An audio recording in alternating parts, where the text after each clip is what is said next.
Hello there, and welcome to the Sleepy Science Documentary Podcast. Tonight we'll be exploring something remarkable about the only universe you will ever truly know, the one your brain creates. Most people believe their eyes, ears, and skin are windows into reality. They imagine their senses simply transmit information to the brain like a camera recording footage. But this is fundamentally incorrect. What you perceive right now is not a direct copy of the world outside. It is an active construction, a brain-based best guess at the nature of a reality that remains forever hidden behind a sensory veil. Every waking moment, your brain is generating a hallucination constrained by sensory input and prior expectations. During sleep, when sensory data disappears, it generates another hallucination, called a dream. The neural machinery is remarkably similar. The primary difference is the source of information. Your conscious experience is what your brain's best statistical guess about reality happens to be, not reality itself. If you enjoy these quiet journeys into the workings of your mind, I invite you to like, subscribe, or share a thought below. It helps others find their way here too, one curious mind at a time. But for now, just breathe. Allow the noise of certainty to fade away and let the gentle flow of discovery settle your thoughts. Let's begin. Your eyes have blind spots, large areas where no visual information can be detected. There is a location in each eye where the optic nerve exits the retina, creating a gap where no photoreceptors exist. This blind spot is about the size of your thumb held at arm's length. Yet you don't perceive it. You don't see a hole or blank area in your vision. Instead, your brain fills in that space based on surrounding visual information and expectations about what should be there. Your brain generates continuous visual information across your entire visual field, even though a significant portion isn't based on actual sensory input. This filling-in process happens automatically and unconsciously, making you unaware that portions of your visual experience are neural constructions rather than direct perceptions. Your brain isn't passively receiving visual information. It's actively constructing a complete visual scene based on partial sensory data. You see faces in clouds, electrical outlets, and patches of wall. This phenomenon is called pareidolia, and it reveals something fundamental about how your brain constructs visual reality. Your brain has evolved to be exquisitely sensitive to faces because recognizing other individuals was crucial for survival and social bonding. This sensitivity is so finely tuned that your brain generates the perception of a face, even when the actual visual stimulus contains no face whatsoever. When your visual cortex encounters certain patterns, particularly arrangements resembling two dots above a line, which mimic eyes above a mouth, it activates the neural circuits responsible for face recognition. Your brain then constructs the perception of a face, filling in details that aren't present in the active, or stimulus. This is efficient in many survival contexts. If you're looking for your friend in a crowd and see what looks like their face, it's better to process it quickly as a face and confirm identity than to laboriously analyze every visual feature. However, this efficiency comes at the cost of sometimes perceiving faces where none exist. Perception doesn't flow from your senses into your brain. It flows backwards. Your brain generates predictions about what should be happening based on past experience and current context. These top-down predictions are constantly compared with incoming sensory data from the world. Only the differences, called prediction errors, receive significant processing. This revolutionary understanding means your brain is fundamentally a prediction machine. Rather than processing every piece of sensory information equally, it continuously makes predictions about what should be happening based on learned patterns. When sensory input matches these predictions, the brain essentially ignores it, freeing cognitive resources for other tasks. Only when something violates the brain's predictions does it allocate significant processing power to analyze that information. This is why you can be in a noisy room and still hear your name whispered from across the space. Your brain predicts when your name is likely to be mentioned and heightens sensitivity to that specific pattern. Your eyes move 3 or 4 times every second, rapid jerking movements called saccades. During these eye movements, the world should appear to blur and shift dramatically. Yet it doesn't. You perceive a stable, continuous world. Your brain accomplishes this by suppressing visual processing during the movement itself.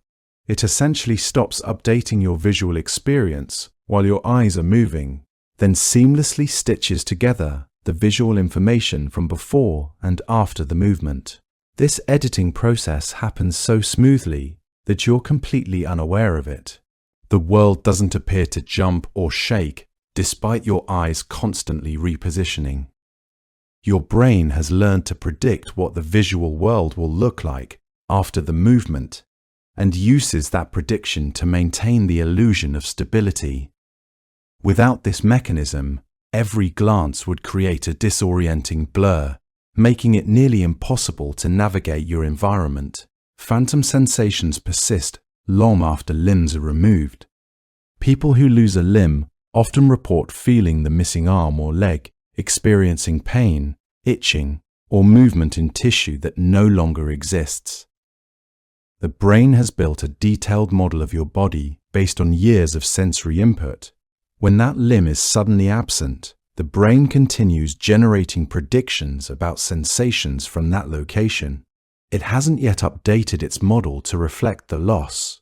The phantom limb phenomenon reveals that your sense of body is not generated by current sensory input alone. It's generated by the brain's internal model of what should be there. Some patients report that over time, the phantom limb gradually shrinks or disappears as the brain slowly updates its body model. Others experience intense phantom pain, the brain predicting pain signals from a limb that cannot feel anything. These experiences demonstrate that your body is not something you perceive directly from the world. Your body is something your brain constructs. Gradual changes in your environment often go completely unnoticed. If someone slowly dims the lights in a room while you're focused on reading, you might not notice until the room is quite dark. If a friend gradually gains weight over months, you might not perceive the change until they mention it themselves. Your brain doesn't compare the current moment to a stored memory of the past. Instead, it continuously predicts what the current moment should look like based on what it expects.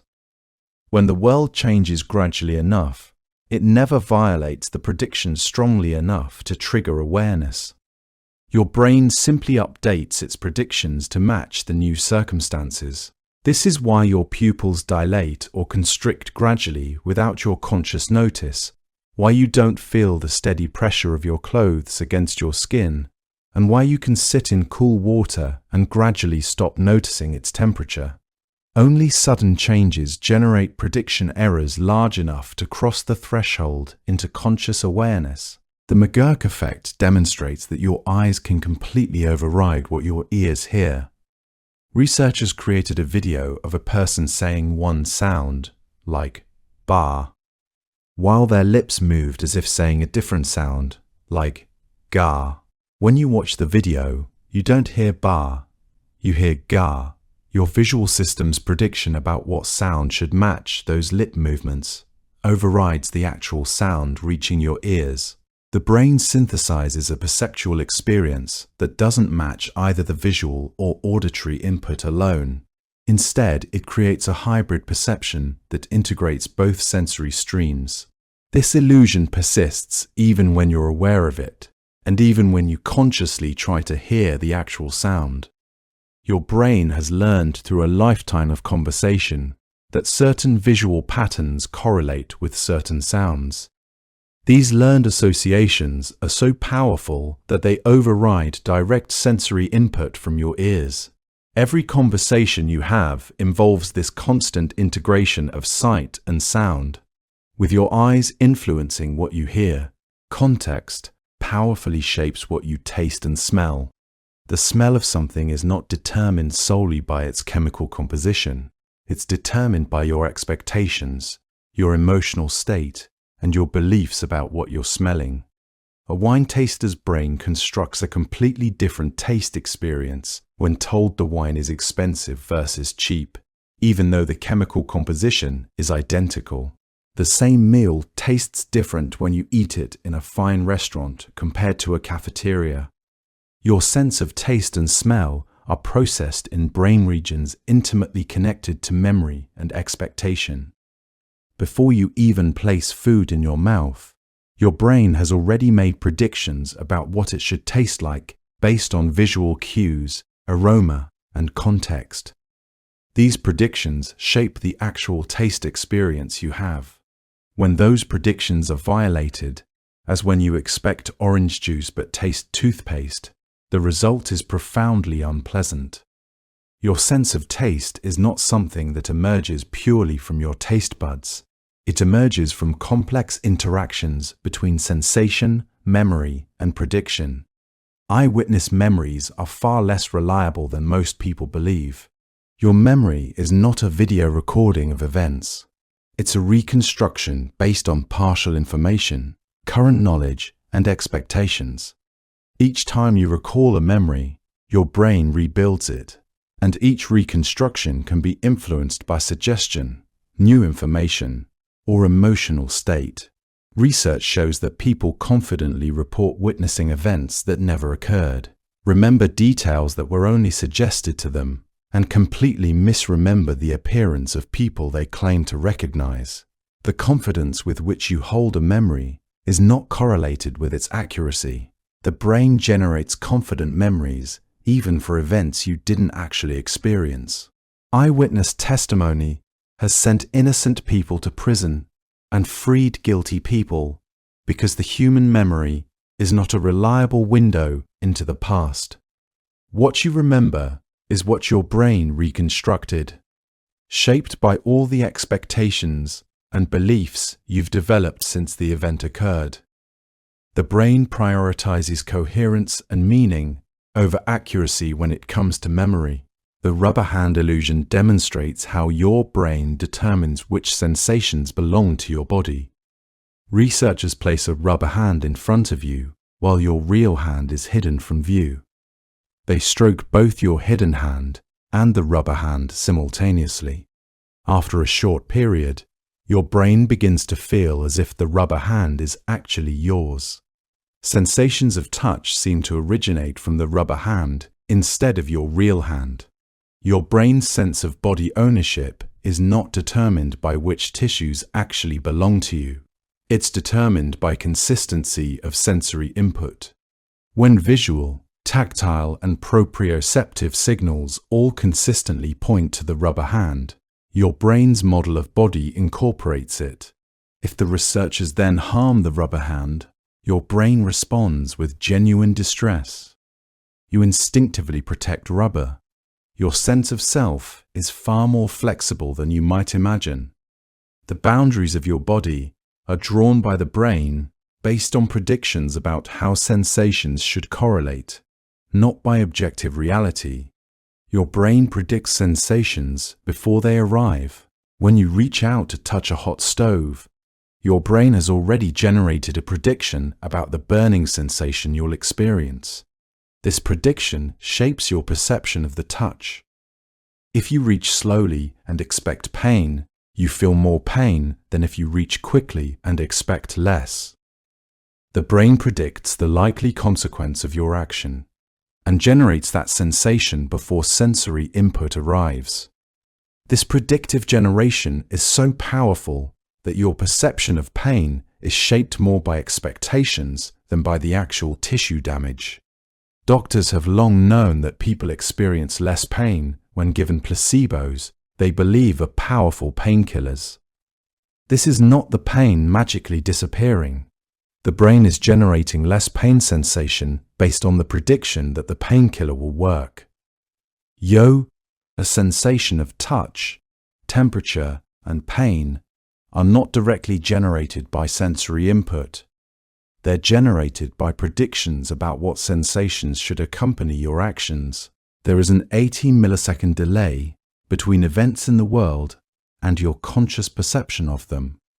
When you see something happen, you are not seeing it in real time. You are seeing a reconstruction created by your brain approximately 1/10 of a second after it occurred. During that delay, your brain is actively processing, predicting, and filling in gaps. This delay serves an important purpose. It allows your brain to gather more sensory input and make better predictions about what's actually happening. If your brain showed you raw sensory data in real time without processing, the world would appear chaotic, fragmented, and difficult to navigate. Instead, your brain sacrifices real-time accuracy for coherence and behavioral utility. You live in the present moment of your brain's creation, not in the actual present moment of the physical world.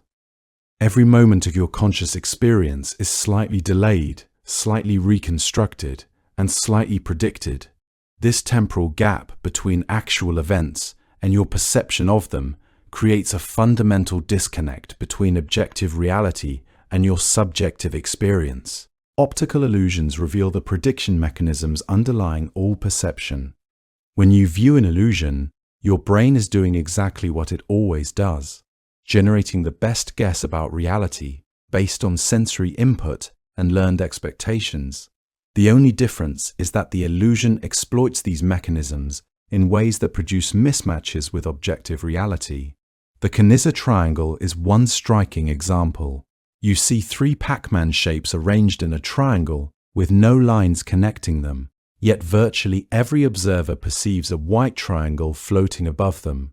The triangle doesn't exist in the image. Your brain has learned through experience that complete shapes are more likely to exist than random fragments. When it sees the 3 Pac-Man shapes, it predicts they're probably hiding a triangle behind them. Your brain then constructs the perception of a triangle that doesn't actually exist. The same neural mechanisms that fool you in illusions are responsible for constructing your normal, everyday perception of the world. Motion-induced blindness is a phenomenon where moving objects can vanish from your view completely. If you watch a series of colored dots moving around a screen while focusing on one central point, you'll notice that some of the dots occasionally disappear, even though they're still moving on the screen. Your brain is constantly predicting the motion of objects based on their trajectory and speed. When a moving object follows its predicted path, your brain essentially stops updating your visual experience for that object because it's behaving as expected. The motion is so smooth and predictable that your brain generates its perception through prediction rather than through fresh sensory input at each moment. When the object moves as predicted, your conscious awareness of it essentially turns off. This demonstrates that even objects you're looking directly at can vanish from your awareness simply because they match your brain's predictions too well. Expectations shape what you see in ambiguous images. When you view an image that could represent multiple things, what you perceive depends partly on what you've been told to expect. Show someone an ambiguous image and tell them it's a duck, and they'll see a duck. Tell them it's a rabbit, and they'll see a rabbit. Same image, completely different perceptions. Your brain uses context and expectation to disambiguate uncertain sensory input. Most of the visual world is actually ambiguous in some way. Light reflects off surfaces in complex patterns that contain multiple interpretations. Your brain must choose one interpretation based on what makes sense given its expectations and prior knowledge. If you've spent your life in a flat landscape, your brain might interpret certain visual patterns differently than someone raised in a mountainous ridge. Ion. Experience and expectation literally shape what you see. You perceive continuity in flickering screens, even though the image is constantly turning on and off. A cinema projector shows still images at about 24 frames per second. Television displays refresh at 60 or more times per second. Yet you don't see a flickering light. You see continuous motion. Your brain is filling in the gaps between frames based on predictions about what should happen between the frames shown. At very slow refresh rates, you can perceive the flicker because the time between frames is too long and violates your predictions. At standard rates, the brain seamlessly stitches the frames together into apparent continuous motion. This same mechanism allows you to see smooth motion when watching a series of still photographs flip rapidly. Your brain predicts how things should move between the static images and generates the perception of fluid motion. Phantom words emerge from white noise when you expect them. Researchers have shown that if you're told to listen for a specific word in white noise, and the word is subtly embedded in the noise or suggested through context, your brain will generate the perception of hearing that word. Your auditory cortex is constantly predicting what sounds should be there based on your attention and expectations. When those predictions are strong enough and the ambiguous input can plausibly match them, your brain constructs the perception of the word. This is not hallucination in a pathological sense. This is normal perception. Every moment of hearing involves your brain generating predictions about what sounds should be present and constructing auditory perception to match those predictions. Your brain creates the sensation of color, not your eyes. Color is not a property of objects in the world. It's a construction generated by your brain to represent different wavelengths of light. Objects don't have colors. They have surface properties that reflect certain wavelengths of light. Your brain interprets those wavelengths and generates a color sensation. Different animals with different eye structures generate different color sensations from the same light. A bee sees ultraviolet light as a distinct color that you cannot perceive. A mantis shrimp sees colors that humans have no names for. The sensation of red is generated entirely by your brain's interpretation of certain wavelengths. If you've spent your life in a culture without a word for blue, your brain doesn't develop as strong a neural category for that wavelength, and you perceive blue differently. Language, culture, and biology all influence which color sensations your brain generates. You cannot tickle yourself. Try it. You can touch your own ribs with intent to tickle yourself, but the sensation doesn't emerge. Instead, your brain predicts exactly what tactile sensation should result from your own movement. Since you generated the movement, your brain has perfect prediction of the resulting sensation. The sensation matches the prediction perfectly, so no prediction error occurs. Without prediction error, your brain doesn't generate the tickle sensation. This is called sensory attenuation. Your brain continuously attenuates sensations it predicted perfectly, only amplifying sensations that violate predictions. This is why someone else tickling you creates a genuine tickle sensation. Their movements are unpredictable to you, creating strong prediction errors. Your own tickling movements create no prediction error because you controlled them and your brain predicted them perfectly. The filling-in process creates the illusion of seamless vision despite massive gaps in sensory input. Besides the blind spot, your visual resolution rapidly decreases outside the tiny fovea where your eyes are focused. Your peripheral vision is quite poor. Most of the high-resolution visual information in your awareness comes from a very small area, yet you perceive sharp, detailed vision across your entire visual field. Your brain is filling in the peripheral regions with constructions based on predictions. Only the small central area of sharp focus is based on actual sensory input. The rest of your visual experience is neural construction. As your attention moves, your brain predicts what information would be present if you were attending to that location, and it generates those predictive ons as your perception. Your visual world feels sharp and detailed everywhere, but it's actually mostly construction. Your attention determines what enters your conscious awareness from the continuous stream of sensory input. Your brain is bombarded with information. Sound waves, light, pressure, temperature, chemical signals constantly stream in. Only a tiny fraction of this information becomes conscious experience. Your attention acts as a gating mechanism. When you attend to something, your brain amplifies the sensory input associated with that thing and constructs richer conscious experience around it. When you ignore something, your brain attenuates the sensory input and generates minimal conscious experience. This is why you can be completely focused on a conversation and not notice someone else speaking across the room, but you immediately notice your name being mentioned. Your brain predicts what you should be attending to based on your goals and interests, and it shapes conscious perception to match those predictions. Change blindness is the phenomenon where you completely fail to notice significant changes in a visual scene.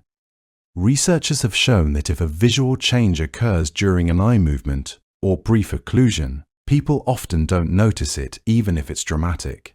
Someone's clothing color might change, an actor might be replaced by a completely different person, and observers don't see it. Your brain is not continuously comparing the current visual scene to all previous scenes. Instead, it's continuously predicting what the scene should look like. When the change is covered by an eye movement or occlusion, your brain doesn't generate a prediction error because the change didn't violate any ongoing prediction. Your brain simply updated its prediction to incorporate the changed scene, and you never noticed because no prediction error occurred. Change blindness reveals that your sense of a continuous, detailed visual world is partially an illusion. Familiar places seem smaller when you return to them after many years. Your brain's spatial model of a location is constructed from childhood memories and expectations.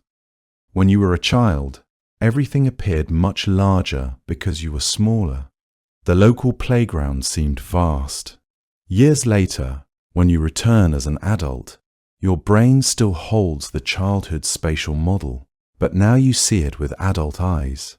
The mismatch between the remembered size and the current visual input is interpreted as the place having shrunk. This isn't a failure of memory. It's evidence that your spatial perception is constructed by predictions about scale, based on your body size and childhood experience. Your brain predicts what a familiar place should look like, and those predictions were calibrated to your childhood proportions. Memory doesn't replay the past, it reconstructs it. Each time you remember something, your brain rebuilds the memory from fragmentary information, current knowledge, and expectations. The reconstruction can be influenced by suggestion, emotion, and new information encountered since the event. People can have confident, detailed memories of events that never occurred. Therapists have inadvertently created false memories in patients through suggestion.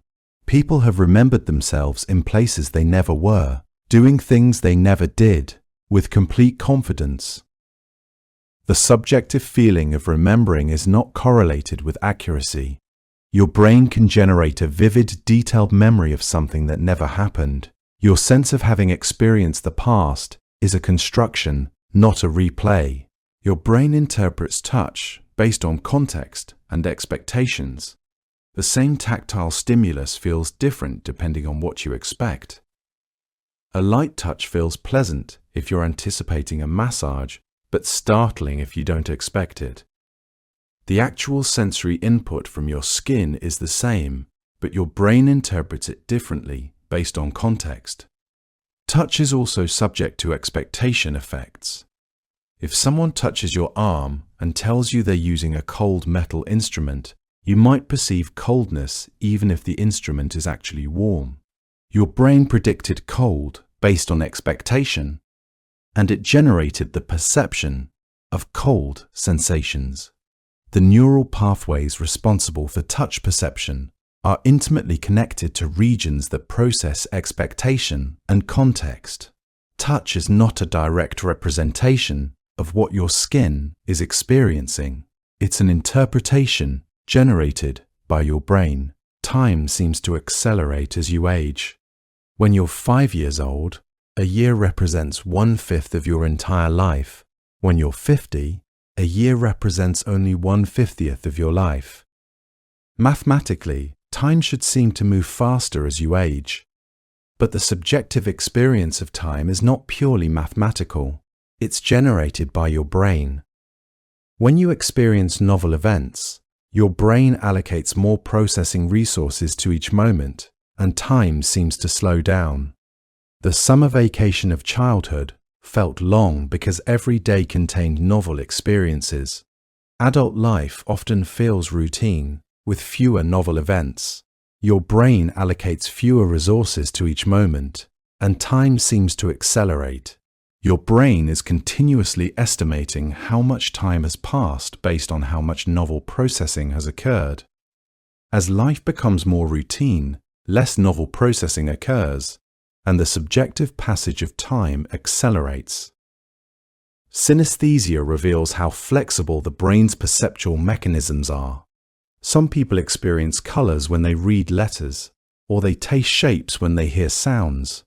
The boundaries between sensory modalities in their brains are crossed in ways that create genuine, automatic perceptual experiences. When a synesthete sees the letter A, they genuinely experience redness along with the visual perception of the letter. These aren't metaphors, they're actual perceptual experiences. Synesthesia reveals that the assignment of meaning to sensory input is not fixed in the brain. What constitutes a visual experience versus an auditory experience is partially constructed. The boundaries between senses are determined by your brain's learned associations and predictions about which types of sensory input should be integrated together. Your brain stabilizes the visual world during head movement. When you move your head, your eyes don't simply record the rotation. Your brain predicts how the visual image should shift as a consequence of your head movement and subtracts that predicted shift from the sensory input. The result is a stabilized visual world that doesn't appear to rotate even though your head is moving. This predictive compensation happens automatically. Without it, moving your head would create a disorienting rotation of the entire visual scene. Your brain is continuously predicting the sensory consequences of your own movements and using those predictions to maintain stable perception despite constant motion. The world appears stable because your brain predicts it should remain stable and constructs perception accordingly. Placebo effects demonstrate how powerfully expectation shapes bodily sensation. If you receive a pill you believe is a painkiller, your brain genuinely generates less pain sensation, even if the pill is inert. The expectation activates neural systems responsible for generating pain prediction. Your brain predicts less pain based on the belief that the medication will work, and it generates less pain sensation accordingly. Placebo effects work for other conditions too. They can reduce nausea, lower blood pressure, and improve motor performance. These aren't purely psychological. The brain is using expectations to directly modulate bodily sensations and physiological processes. This reveals that the distinction between mind and body is somewhat artificial. Your brain is continuously generating your bodily experience based on predictions, expectations, and beliefs. What you believe can literally change what you feel. Inattentional blindness occurs when you fail to perceive something you're directly looking at simply because you're not attending to it. In famous research, people watching a basketball game are asked to count passes. A person in a gorilla suit walks across the court. More than half of observers don't see the gorilla. They're looking directly at it, but because their attention is directed toward the ball, their brain doesn't generate conscious perception of the gorilla. This isn't a failure of the eyes. The visual information is entering the brain, but the brain's attention systems aren't amplifying that information into conscious awareness. You see what you attend to. Outside of your attentional focus, the world exists in a shadowy state of minimal conscious representation. Language shapes the categories you perceive. Speakers of languages with more words for specific colors show enhanced ability to discriminate those colors. Speakers of languages that divide color differently show different color perception. Speakers of languages where time flows vertically organize temporal information differently than speakers of languages where time flows horizontally. Your language provides the categories and structure for dividing the continuous stream of experience into discrete concepts. Your brain learns these linguistic categories and uses them to organize perception. You don't perceive a pre-existing structure in the world and then find words for it. You use the words and categories available in your language to structure what you perceive. Different languages literally carve up experience differently, and speakers of different languages have somewhat different perceptual experiences as a result. Your peripheral vision is far less detailed than it seems. Outside your central fovea, visual acuity drops dramatically. Your peripheral vision lacks color and fine detail, yet you perceive fine detail everywhere. Your brain fills in the periphery with constructions based on predictions about what should be there. As your attention sweeps around, your brain predicts what information would be present at each location if you were attending there, and it generates those predictions as your experience. Most of your visual awareness is actually prediction and construction. Only the small central area where you're focused receives detailed sensory input. As our journey into the mind comes to a close, let your understanding of perception settle into place. You now understand that you are not a passive observer of an external world. You are an active constructor of your own reality. Every moment of consciousness is your brain's best guess about what should be happening, constrained by sensory input, but driven by prediction and expectation. The world you perceive is not the world as it objectively is. It's the world as your brain has learned to predict it should be. Colors, sounds, touch, pain, and even your sense of self are constructions. If you enjoyed this exploration into the nature of perception and reality, I invite you to like, subscribe, or share a thought below. It helps others find their way here too, one curious mind at a time. For now, let your thoughts settle gently. Let the certainty of your perceptions yield to wonder. You are always welcome to return whenever you wish to explore the quiet mysteries of mind and consciousness. Good night. Your brain constructs depth from flat images by learning patterns that hint at distance. When you look at a photograph, painting, or screen, you see a flat surface. Yet your brain perceives three-dimensional space with remarkable depth. Shadows suggest rounded objects or light direction. Objects that overlap appear in front of others. Smaller objects appear farther away. Parallel lines converging suggest depth receding into distance. Your brain has accumulated these cues through a lifetime of experience. When you see these cues in a flat image, your brain automatically generates three-dimensional perception. The flatness never enters your awareness. You see depth so convincingly that you sometimes reach toward a photograph, expecting to touch something that exists only on the surface. Proprioception creates your sense of body position without looking. Right now, you know where your limbs are in space without watching them. You know your arm is bent or extended, your head tilted or upright, your legs crossed or uncrossed. This sense emerges from sensory receptors in your muscles, tendons, and joints. These receptors send information about body position and movement. Your brain integrates this information into a mental model of your body's configuration. But proprioception isn't a simple readout of actual position. It's a construction, a best guess, based on multiple sensory inputs. Your brain constantly updates this model based on movement commands and sensory feedback. When proprioceptive input is disrupted in certain neurological conditions, people lose sense of where their limbs are, even though the limbs haven't moved.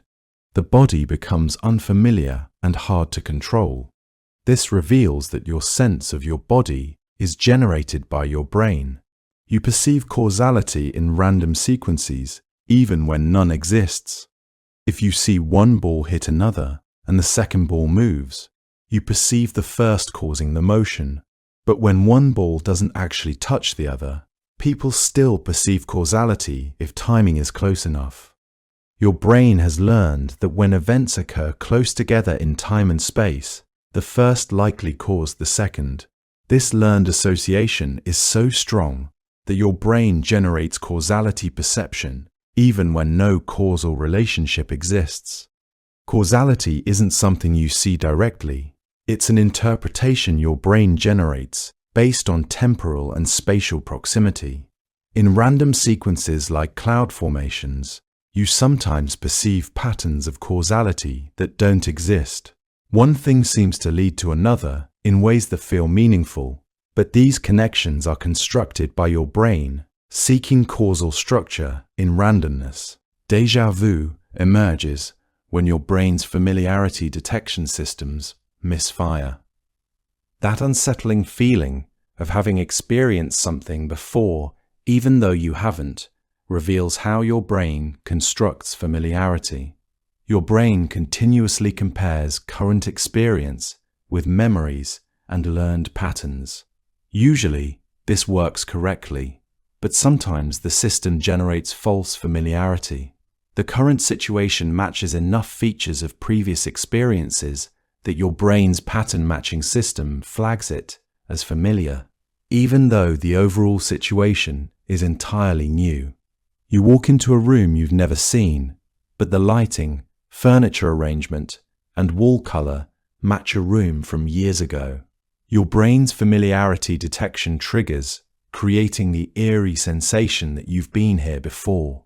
Familiarity isn't a direct property of experiences. It's a judgment your brain makes by comparing current perception to learned patterns. Your brain separates figure from ground automatically through learned patterns.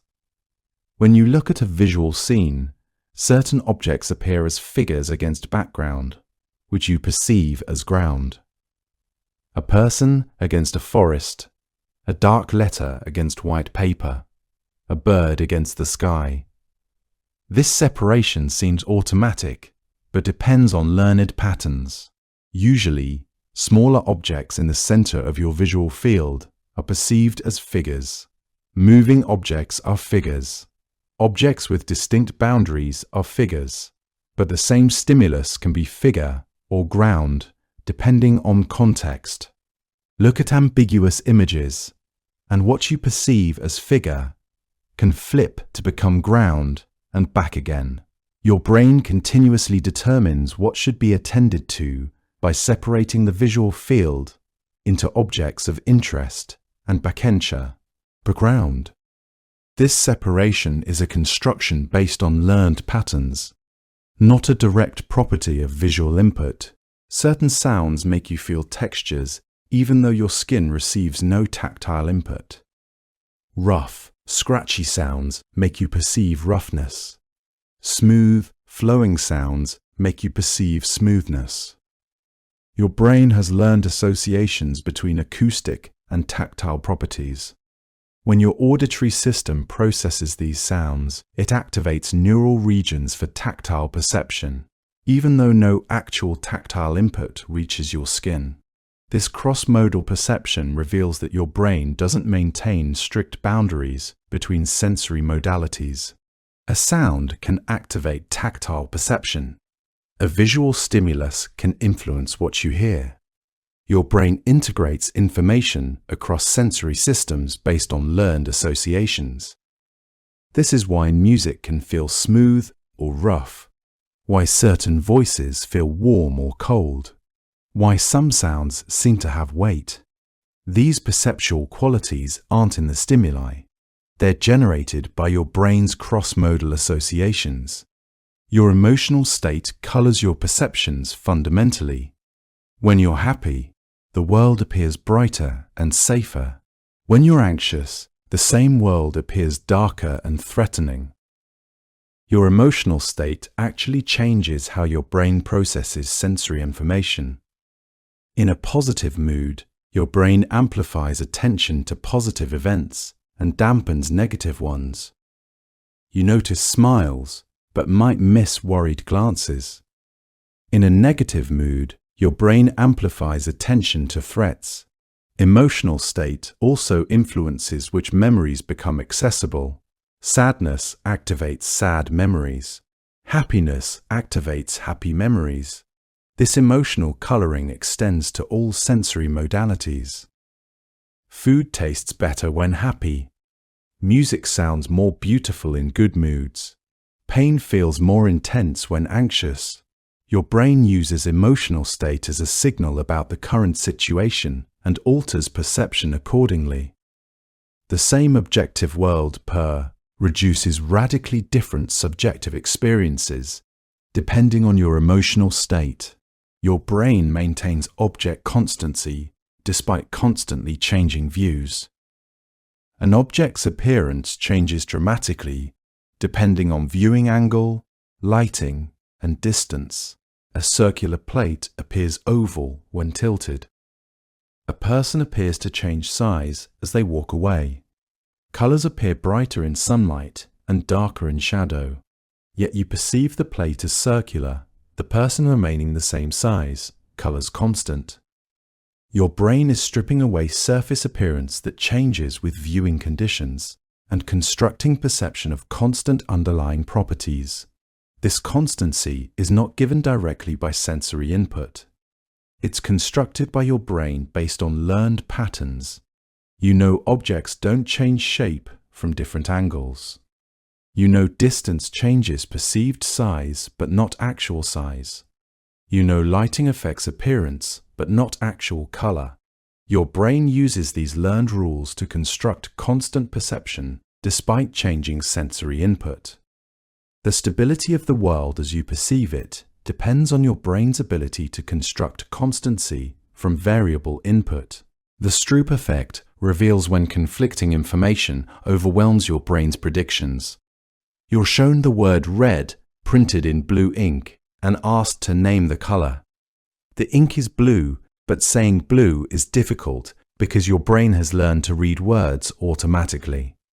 The written word red activates the color concept red, creating conflict with the actual blue you're perceiving. Your brain's word-reading system is so dominant it interferes with color perception. When you try to ignore the word and focus on color, you must consciously suppress the automatic reading response. The Stroop effect demonstrates that perception isn't simply processing the stimulus in front of you. It's integrating learned patterns and automatic processes your brain has developed through experience. When these processes create conflicting predictions, one prediction typically dominates. The prediction from word reading dominates color perception unless you actively suppress it. The effect reveals your brain is constantly generating predictions based on learned patterns, and these powerfully shape what you perceive. Temporal binding creates the sense that your action caused an immediate effect. When you press a button and a light turns on, you perceive it as immediately following your action. Your brain binds the action and effect into a unified causal event. If the light turns on 50 milliseconds later, your brain shifts the perceived time of your button press forward, so it appears closer to when the light turned on. This temporal binding creates the intuitive sense of direct control, but the sense of direct causation depends on your brain's flexible manipulation of time perception. When the delay becomes too large, the binding breaks down, and you no longer feel in control. Your sense of agency is constructed by your brain's temporal binding mechanisms, which adjust time perception to create coherent causal narratives. Your brain uses shortcuts that create systematic cognitive biases. Your brain evolved to make rapid decisions with limited information using heuristics, mental shortcuts that usually work but sometimes produce errors. One powerful heuristic is availability bias. Events easy to recall seem more common than they are. You heard about airplane crashes on the news, so you overestimate plane crash frequency. You don't hear about car crashes as often, though they happen far more frequently, so you underestimate their frequency. Another heuristic is anchoring. The first number you encounter influences estimates. Someone asks what percentage of African countries are in the United Nations right before showing you the number 70. Now your estimate will be biased towards 70, even though it's unrelated. These heuristics are reasonable strategies for making decisions quickly with incomplete information. The problem is, modern life presents situations where these shortcuts don't work well. Most of the time your brain automatically applies these without conscious awareness. You perceive patterns in random noise through pattern-seeking mechanisms. Your brain is exquisitely sensitive to patterns. Real patterns in the environment often signal danger or opportunity. But your brain is so sensitive that it sometimes generates patterns where none exist. You see shapes in cloud formations. You hear words in static noise. Your brain's pattern detection systems are set to a sensitive threshold. It's better to detect false patterns and catch one real threat than to miss it. But in modern environments, this sensitivity creates false perceptions. You see faces in inanimate objects. You find meaningful messages in random text. Your brain generates these perceived patterns not because they exist in the stimulus, but because your pattern detection systems generate predictions about meaningful structure. Your brain constructs three-dimensional space from binocular cues and motion. Each of your eyes receives a slightly different image because they're located in different positions. Your brain compares these two images and uses the differences to estimate depth. Objects closer to you have larger differences between the images seen by each eye. Objects farther away have smaller differences. Your brain has learned to use these binocular disparities to compute distance.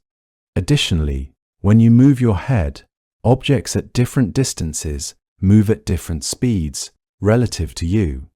Objects close to you move more than distant objects. Your brain uses this motion parallax to estimate depth. These depth cues work together to create your perception of three-dimensional space. But they're not direct perceptions of depth. They're computations your brain performs based on learned relationships between visual patterns and distance. In photographs and paintings, which remove binocular cues and motion parallax, your brain relies entirely on other cues, like perspective, occlusion, and size. Your brain learned all these cues through experience and uses them to construct the perception of three-dimensional space, even when those cues are the only information available.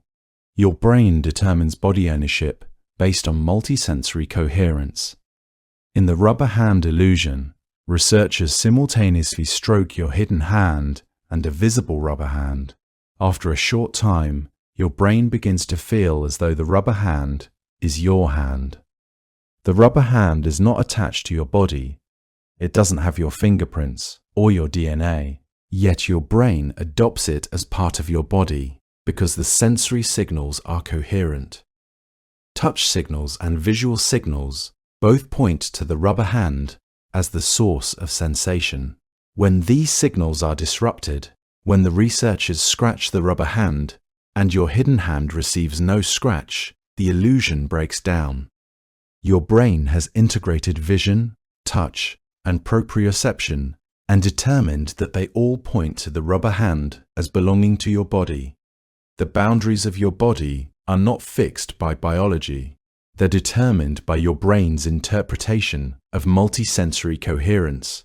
In certain pathological conditions, people develop the sense that limbs don't belong to their body. This happens when sensory coherence is disrupted.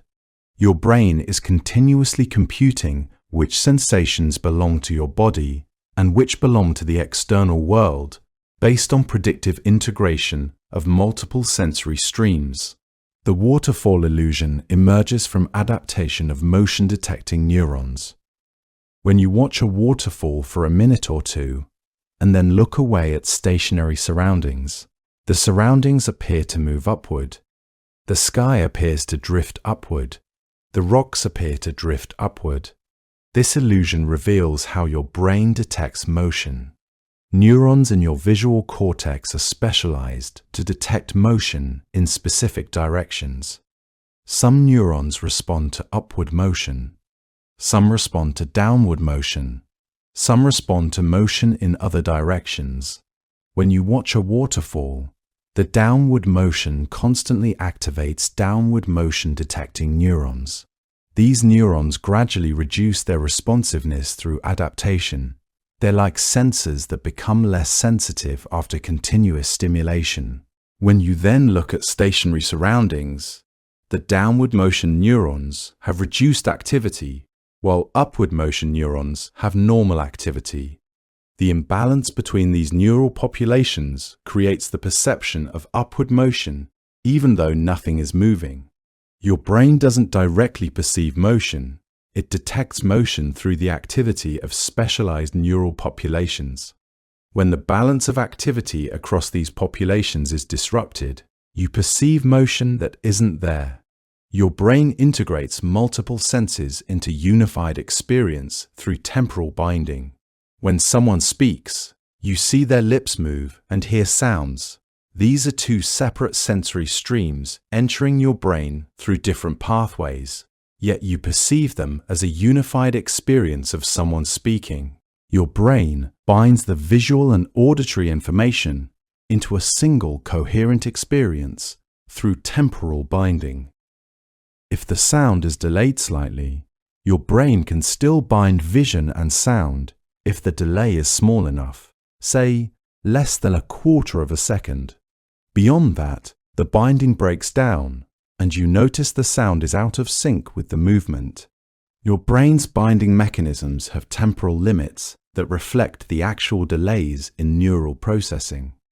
These binding mechanisms allow your brain to integrate information across senses and create the impression of a unified world. Without temporal binding, sight and sound would be separate streams, and your experience would be fragmented and confusing. The unified experience of the world is constructed by your brain's ability to bind information across sensory modalities within appropriate temporal windows.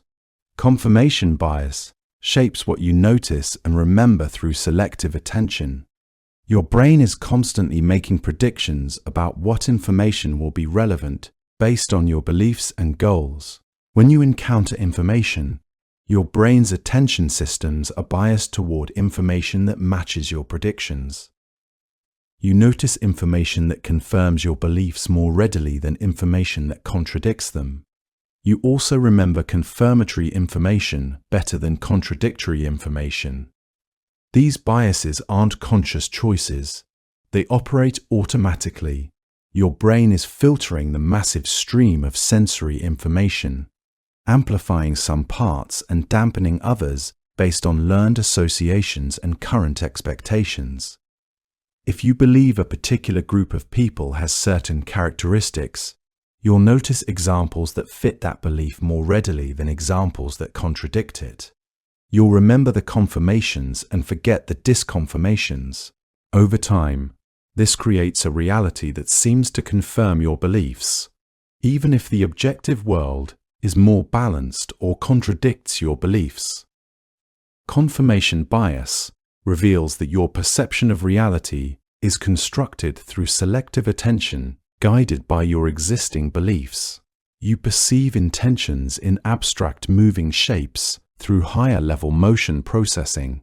Show someone a film of geometric shapes moving around, and they'll perceive the shapes as animate agents with intentions. One triangle appears to chase another. One circle appears to be blocked by another. These perceptions emerge automatically, even though the shapes are simple geometric forms. Your brain has learned to interpret certain motion patterns as goal-directed behavior. When one object approaches another and the other moves away, your brain interprets this as the first object chasing the second. This ability to perceive intention in motion was adaptive. Real agents in your environment have goals and intentions. Being able to quickly perceive goals helps you predict behavior and navigate socially. But your brain extends this ability to simple shapes, generating the perception of intentional behavior where none exists. This reveals that intention is not something you perceive directly from motion. Intention is a higher-level interpretation that your brain constructs when motion patterns match learned templates for goal-directed behavior. Boundary extension reveals that your brain remembers more space than actually appears in images. When you view a photograph of a scene, and later you're asked to remember what the photo looked like, you remember more of the scene than was actually in the frame. Your memory extends the boundaries. You remember objects or scenery that wasn't actually visible, but logically should have been just outside the frame.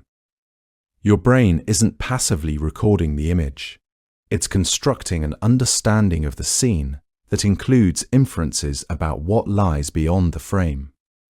When you later try to remember the scene, you're accessing your constructed model, which includes this inferred space. Boundary extension demonstrates that memory isn't a recording of what you saw. It's a reconstruction based on what you perceived and inferred.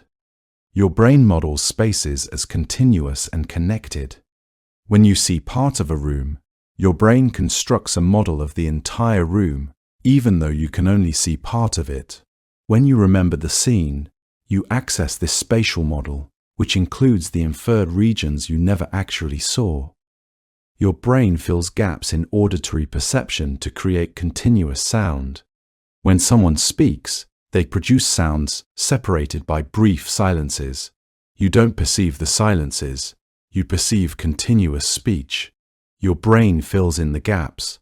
Additionally, when a sound is briefly interrupted by a loud noise, you don't perceive the interruption.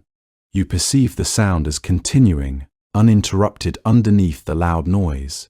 This occurs even when the original sound is not actually present during the interruption.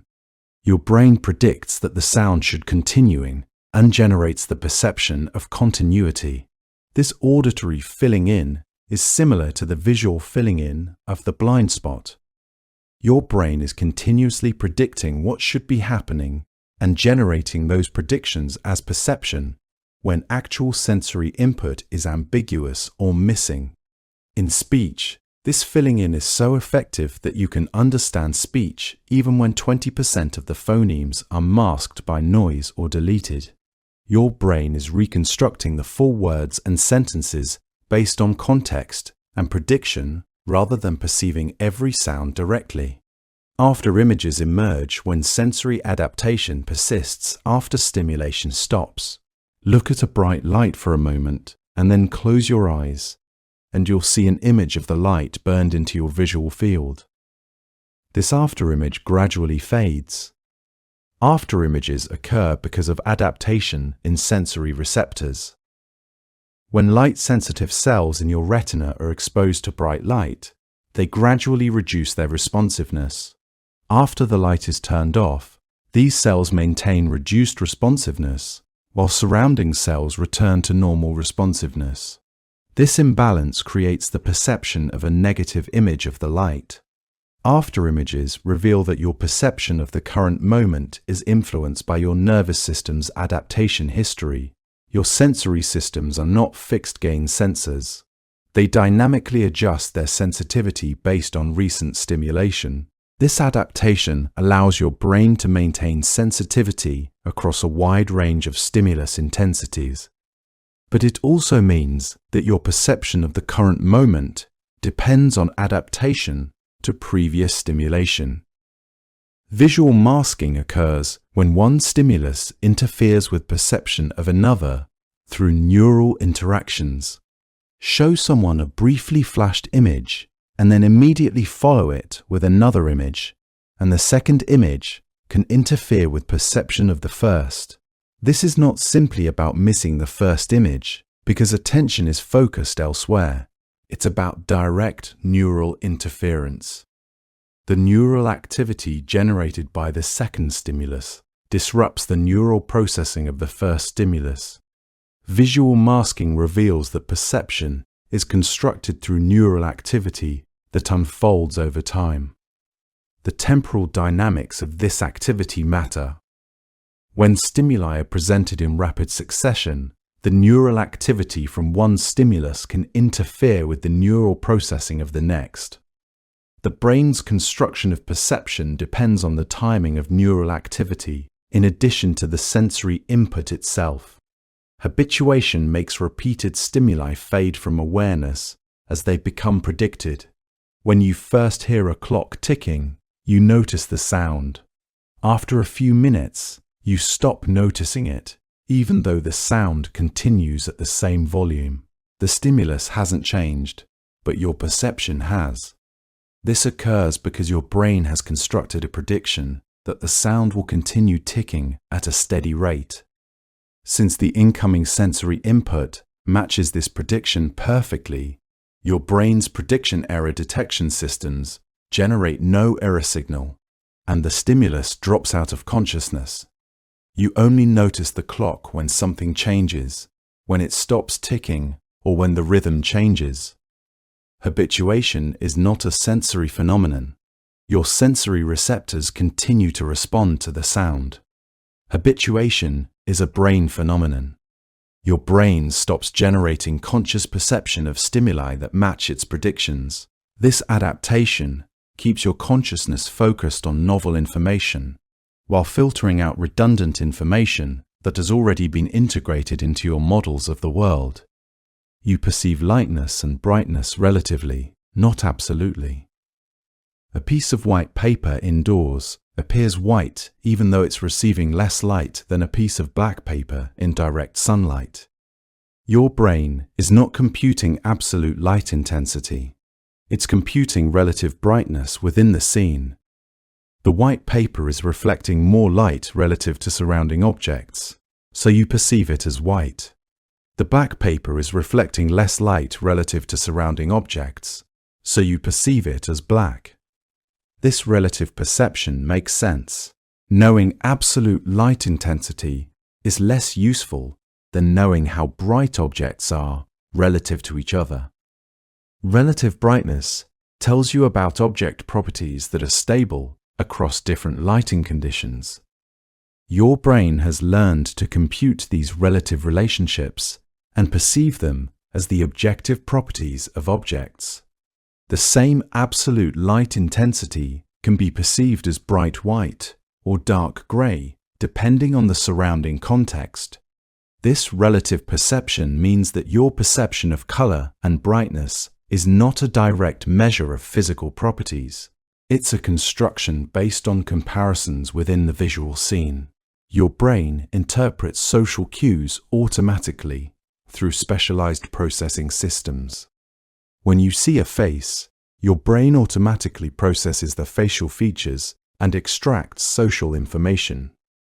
You perceive emotion, trustworthiness, attractiveness, and intentions from faces without conscious effort. Specialized brain regions are dedicated to face processing. These regions respond to faces more strongly than to other visual stimuli.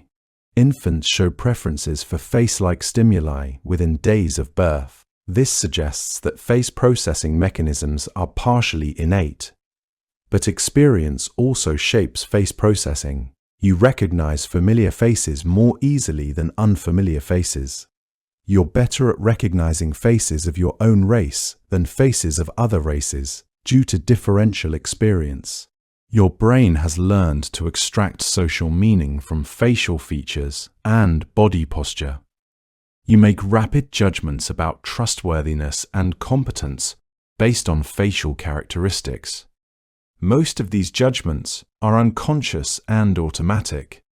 Your brain is continuously interpreting social cues based on learned patterns and generating expectations about others' mental states and intentions. Priming influences perception and behavior without conscious awareness. If you see the word yellow before looking at ambiguous colors, those colors will appear more yellow. If you see images of elderly people before a cognitive task, your performance will be slower, as if the concept of age has activated associated concepts of slowness. These effects occur without conscious awareness. You don't realize that seeing the word yellow influenced how you perceived colors. You don't realize that seeing images of elderly people slowed your thinking. Priming reveals that your perception and cognition are driven by spreading activation across associated concepts in memory.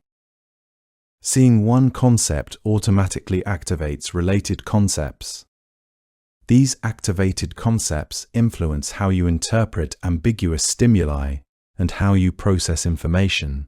Priming effects are powerful and pervasive. Incidental exposure to information influences subsequent perception and behavior. This means your perception and cognition are not independent of recent experience. What you perceive now is influenced by what you saw moments ago. Frequency illusion, often called the Baader-Meinhof phenomenon, occurs when you perceive something appearing more often than it actually does after learning about it. After learning a new word, you suddenly notice it everywhere. You just learned about a particular car model, and now you see that model constantly on the roads. This isn't because the word, or car, has suddenly become more frequent. It's because your attention system has become sensitive to it. Your brain has learned to look for this word or car, and it's now noticing it whenever it appears. The increased perception of frequency is created by priming and selective attention.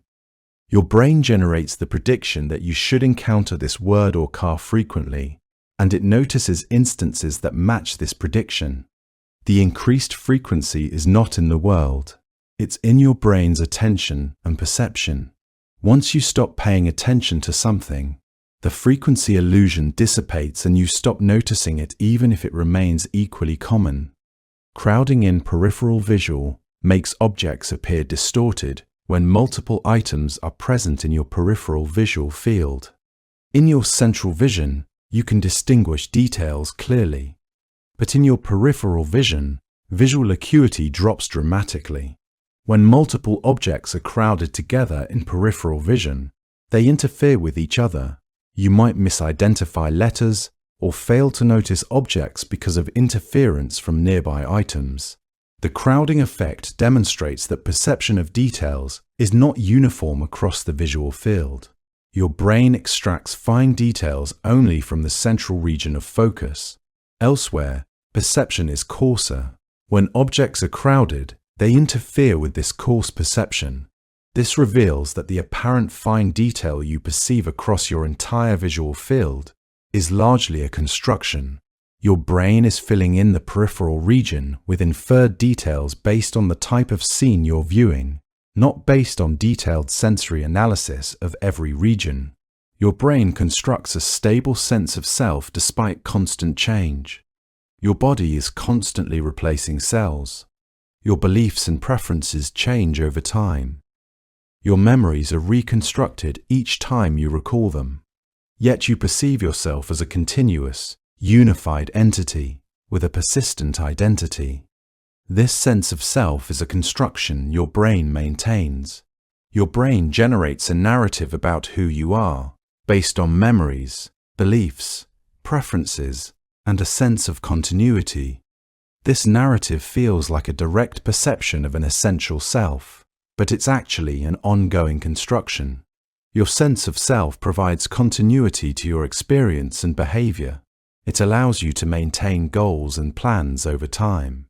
It allows you to recognize yourself as the same person who experienced past events. But the self is not a fixed entity. It's a dynamic construction that your brain generates, moment by moment. You perceive rhythm and patterns in music because your brain predicts temporal patterns. Music consists of sounds organized in temporal patterns. When you listen to music, your brain is not passively receiving sounds. It's actively predicting what sound should come next based on learned patterns. When the predicted sound arrives, your brain's prediction is confirmed and you experience satisfaction. When an unexpected sound arrives, a prediction error is generated and you might experience surprise or delight at the violation of expectation. Your brain is continuously generating and updating predictions about the temporal structure of music. This predictive processing is experienced as rhythm and pattern. Different musical traditions have different patterns, and people acculturated to those traditions develop different expectations. Music that sounds rhythmic and patterned to someone from one tradition might sound random to someone from another tradition. This reveals that rhythm is not purely in the music. Rhythm is constructed by your brain's predictions about temporal patterns. Neural completion fills in missing visual information based on learned patterns about shapes and surfaces. Your visual field contains discontinuities. The blind spot is one, but there are also regions where you're looking past objects or where shadows partially obscure visual information. Despite these gaps, you perceive complete surfaces and objects. Your brain is using learned patterns about how surfaces and shapes typically appear to complete partial information. If you see a shape with a small section missing, your brain predicts that the missing section follows the pattern of the visible section. You see what you expect to see. This neural completion allows you to perceive coherent scenes despite incomplete sensory input. But it also makes you vulnerable to illusions. Ambiguous visual input can be completed in multiple ways, and your brain chooses the completion based on learned patterns and expectations. The visual reality you perceive is partially constant, ructed from sensory input, and partially constructed from predictions about what should be there. Expectations create perceptual sets that guide interpretation of ambiguous information. When you expect to see something, you're more likely to perceive it. If you're told a picture contains a duck, you'll see a duck. If you're told it contains a rabbit, you'll see a rabbit. The picture might be ambiguous, able to be interpreted as either. Your expectation guides your perceptual interpretation. This perceptual set is not a conscious bias. Your brain automatically interprets ambiguous stimuli in ways consistent with your expectations. The interpretation feels like a direct perception of what's there, not a construction based on expectations. But when expectations change, the perception changes. The ambiguous image that looked like a duck suddenly looks like a rabbit after someone points out the alternative interpretation. This reveals that what you perceive is not purely determined by sensory input. It's determined by an interaction between sensory input and expectations generated by your brain based on context. The cutaneous rabbit illusion demonstrates that your brain integrates tactile stimuli in time to create perceived movement across your skin. Researchers tap the inside of your wrist, then tap your elbow, then tap your shoulder in rapid succession. You don't perceive 3 separate taps. You perceive a continuous movement hopping up your arm from wrist to shoulder. The illusion occurs because your brain is integrating the taps into a unified motion trajectory. Your brain is inferring continuous motion between the tap locations based on the timing and position of the stimuli. This inferred motion creates the perception of a rabbit hopping up your arm. The cutaneous rabbit illusion reveals that your brain constructs tactile perception through predictive integration. Just as your brain infers visual motion when static images are presented in sequence, it infers tactile motion when static touches are presented in sequence. The perception of motion is a construction your brain generates to make sense of discrete sensory events. The experimenter then strokes both the hidden real hand and the visible rubber hand simultaneously. After a short time, your brain begins to feel as though the rubber hand is your hand. Your brain compares sensory signals from multiple sources and integrates them into a unified body model. But your brain also needs to distinguish between sensations it generates through its own actions and sensations from the external world. When you move your arm, your brain sends motor commands that predict what sensations should occur. When predicted sensations match actual sensations, your brain knows the movement was your own action. This is called efference copy. When sensations arrive unexpectedly, your brain knows they came from external sources. The signal attenuation, when you try to tickle yourself, F, demonstrates this principle. Your brain predicts the sensations and reduces perceived intensity. But when someone else tickles you, your brain has no prediction, so the sensation feels stronger and more surprising. Attentional blink occurs when your brain temporarily suppresses attention to allow time for processing. Watch rapidly flashing images and identify two targets. If they appear in rapid succession, you'll often miss the second target despite paying attention. Your attention system works in cycles. After identifying the first target, your brain's attentional resources dedicate themselves to that target for about 200 to 500 milliseconds. During this window, your brain is functionally blind to new stimuli. By the time your attention resets, the second target has passed. The blink isn't a perception failure. Your sensory systems register the second target, but your brain doesn't allocate resources to bring it into consciousness.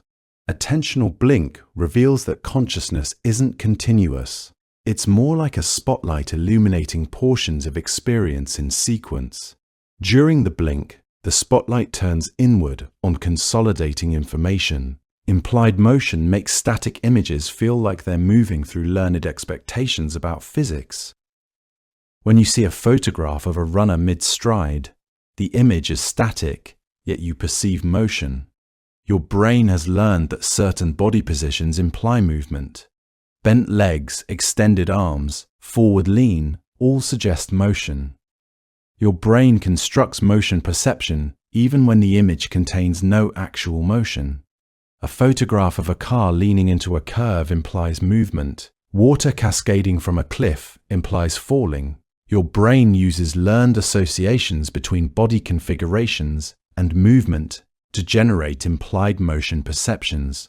The perception feels immediate, but it's actually constructed from learned patterns. Different cultures perceive implied motion differently. Someone unfamiliar with skateboarding wouldn't perceive a skateboard in mid-air as implying motion, whereas an experienced observer would immediately perceive motion. Representational momentum refers to memory distortions where you remember moving objects as farther along their trajectory than they actually were. Watch an object move across a screen, then disappear. Your brain continues extrapolating its motion. When asked to remember the object's position, you typically remember it farther along the trajectory. Your brain models the world as dynamic and continuously evolving. Rather than recording snapshots, your brain predicts where objects should be based on motion. When the object disappears, your brain extrapolates further along the trajectory. Memory captures this extrapolated position, not the actual position. Representational momentum is stronger for faster objects and expected motion directions. This demonstrates memory is a reconstruction based on predictive models, not a recording system.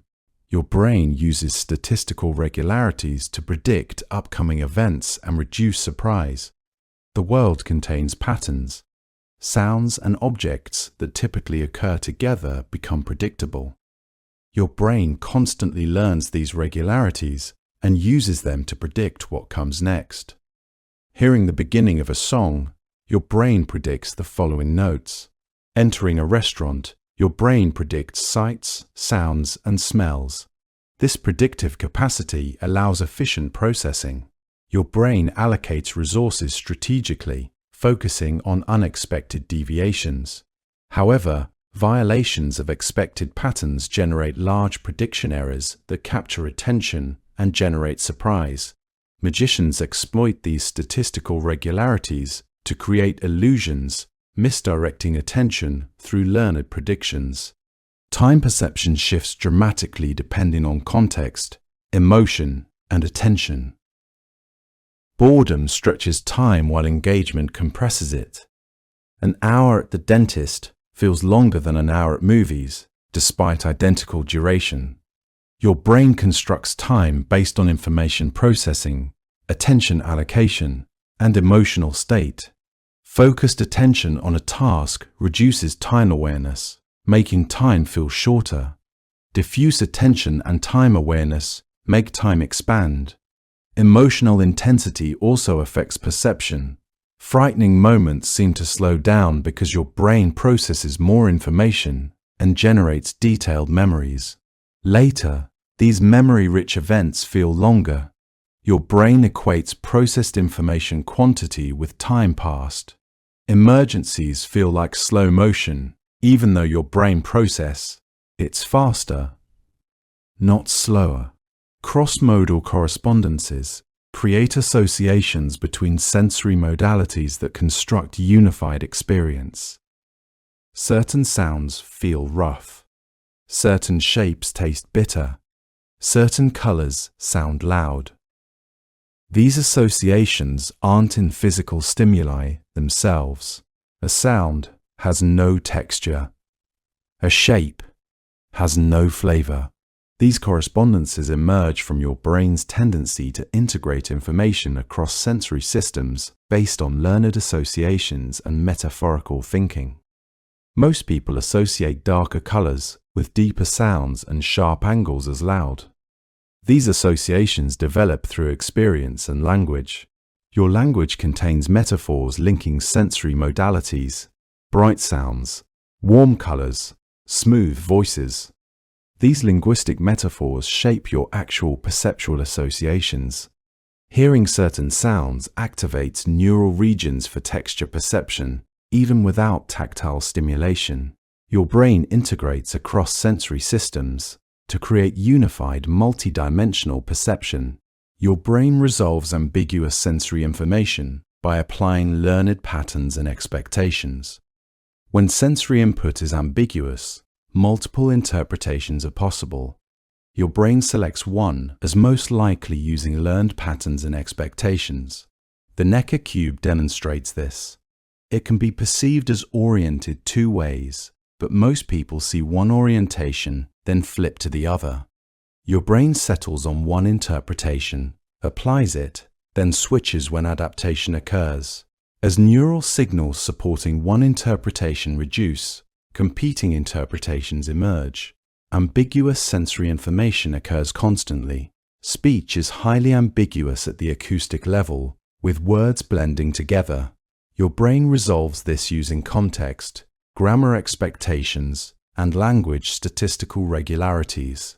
Life, 10 direction is ambiguous, so your brain applies learned assumptions about typical lighting.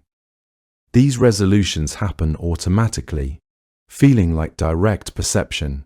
Biological motion perception allows your brain to extract meaning from minimal moving information. Show a few moving dots arranged as a walking person, and observers immediately perceive biological motion. Dots at joint positions move in walking patterns, creating perception of a person despite no visible features. Your brain has learned biological motion patterns so thoroughly it can extract them from minimal information. Specialized neural mechanisms detect characteristic patterns of living creature movement. Your brain can extract not only that motion is biological, but the specific action, emotional state, and sometimes identity. Upset or depressed motion looks different from happy motion. Your brain extracts emotional state from moving dots. This perception develops early. Infants, sure, double preferences for biological motion within weeks of birth, suggesting partial innateness. But experience shapes these mechanisms. Your visual expertise with culturally common biological motions influences processing efficiency. Schemas and scripts shape expectations about how events unfold and what objects belong in scenes. A schema is a mental framework organizing related information. Restaurant activates a schema including tables, servers, menus, food, and payment. A script is a specific event sequence: entering, seating, ordering, eating, paying. These guide perception and expectations. Entering a restaurant activates the schema, generating predictions about sights, sounds, and actions. You expect tables, chairs, food smells, and server interaction. Reality matching expectations creates smooth perception. Reality violating expectations generates prediction errors and surprise. Schemas become so automatic, they shape what you perceive. You might perceive features you didn't actually see if a schema led you to expect them. This is why eyewitness testimony is often inaccurate. Schemas fill in details that weren't actually present. Perceptual continuity across saccades maintains a stable visual world despite jerky eye movements. Your eyes make rapid movements called saccades. During each saccade, your eyes jump to a new location. During movement, the retinal image shifts dramatically. Yet you don't perceive jumping or blurring. You perceive smooth, continuous vision. Your brain achieves this through multiple mechanisms. During saccades, your brain suppresses visual processing, making you essentially blind during movement. After saccades end, your brain uses information from before and after to create continuous vision impression. Your brain generates predictions about what the world should look like based on eye movement direction. When predictions match actual input, the transition feels seamless. Your brain stitches together snapshots into coherent, continuous experience automatically. The sound-induced flash illusion demonstrates how sound overrides visual perception through cross-modal integration. Watch a single light flash while hearing two beeps. Many people report seeing two flashes despite only one occurring. Sound induces perception of an additional visual flash. Your brain integrates across sensory modalities. When visual and auditory information arrive close together, your brain binds them into unified events. Two sounds indicate two distinct events, so your brain predicts a second visual event should have occurred. To make sense of input, your brain generates perception of a second flash that wasn't there. Vision isn't isolated from other senses. Auditory information fundamentally alters visual perception. Through automatic cross-modal influence outside conscious awareness, your brain creates coherent multimodal interpretation, adjusting any modality to achieve coherence. Perceptual adaptation to distorted input demonstrates brain flexibility in updating models. Wear inverting glasses, making everything upside down and reversed. Initially disorienting, your brain's predictions are violated at every moment. After extended wearing, something remarkable happens. Your brain adapts. The world appears normal. When removing glasses, the right-side-up world appears inverted. Your brain rebuilt its visual model to match distorted input. People wearing these glasses learn complex motor tasks, like bicycling. Adaptation isn't at the sensory level. Retinas still register inverted images. Adaptation occurs in brain interpretation of visual input, updating the mapping between visual signals and meaning. This flexibility reveals your brain isn't rigidly wired. It rebuilds interpretive models to match new regularities. But flexibility has costs. When removing glasses, your brain briefly disorients because its current model no longer matches realities. Your brain distinguishes noise from signal by comparing incoming information against learned patterns of relevant signals. Noise is random or irrelevant variation. Signal carries meaning. Your brain learned what signals matter in different contexts. In conversations, speech is relevant signal. Background noise, like traffic, is irrelevant variation. Your brain's sensory systems focus on signal and suppress noise throughout all systems. In vision, edges and shapes carry signal while lighting variations carry noise. In touch, pressure indicating object contact carry signal while skin sensitivity fluctuations carry noise. Filtering is based on learned patterns. In unfamiliar environments, you might misidentify signal and noise. In noisy restaurants, distinguishing speech from background is challenging with overlapping acoustic signals. Your brain uses context and language knowledge to identify relevant patterns. As you learn common sounds and meanings in contexts, signal extraction improves. Categorical perception causes you to perceive continuous physical properties as discrete categories. Colors exist on a continuous spectrum, yet you perceive distinct color categories.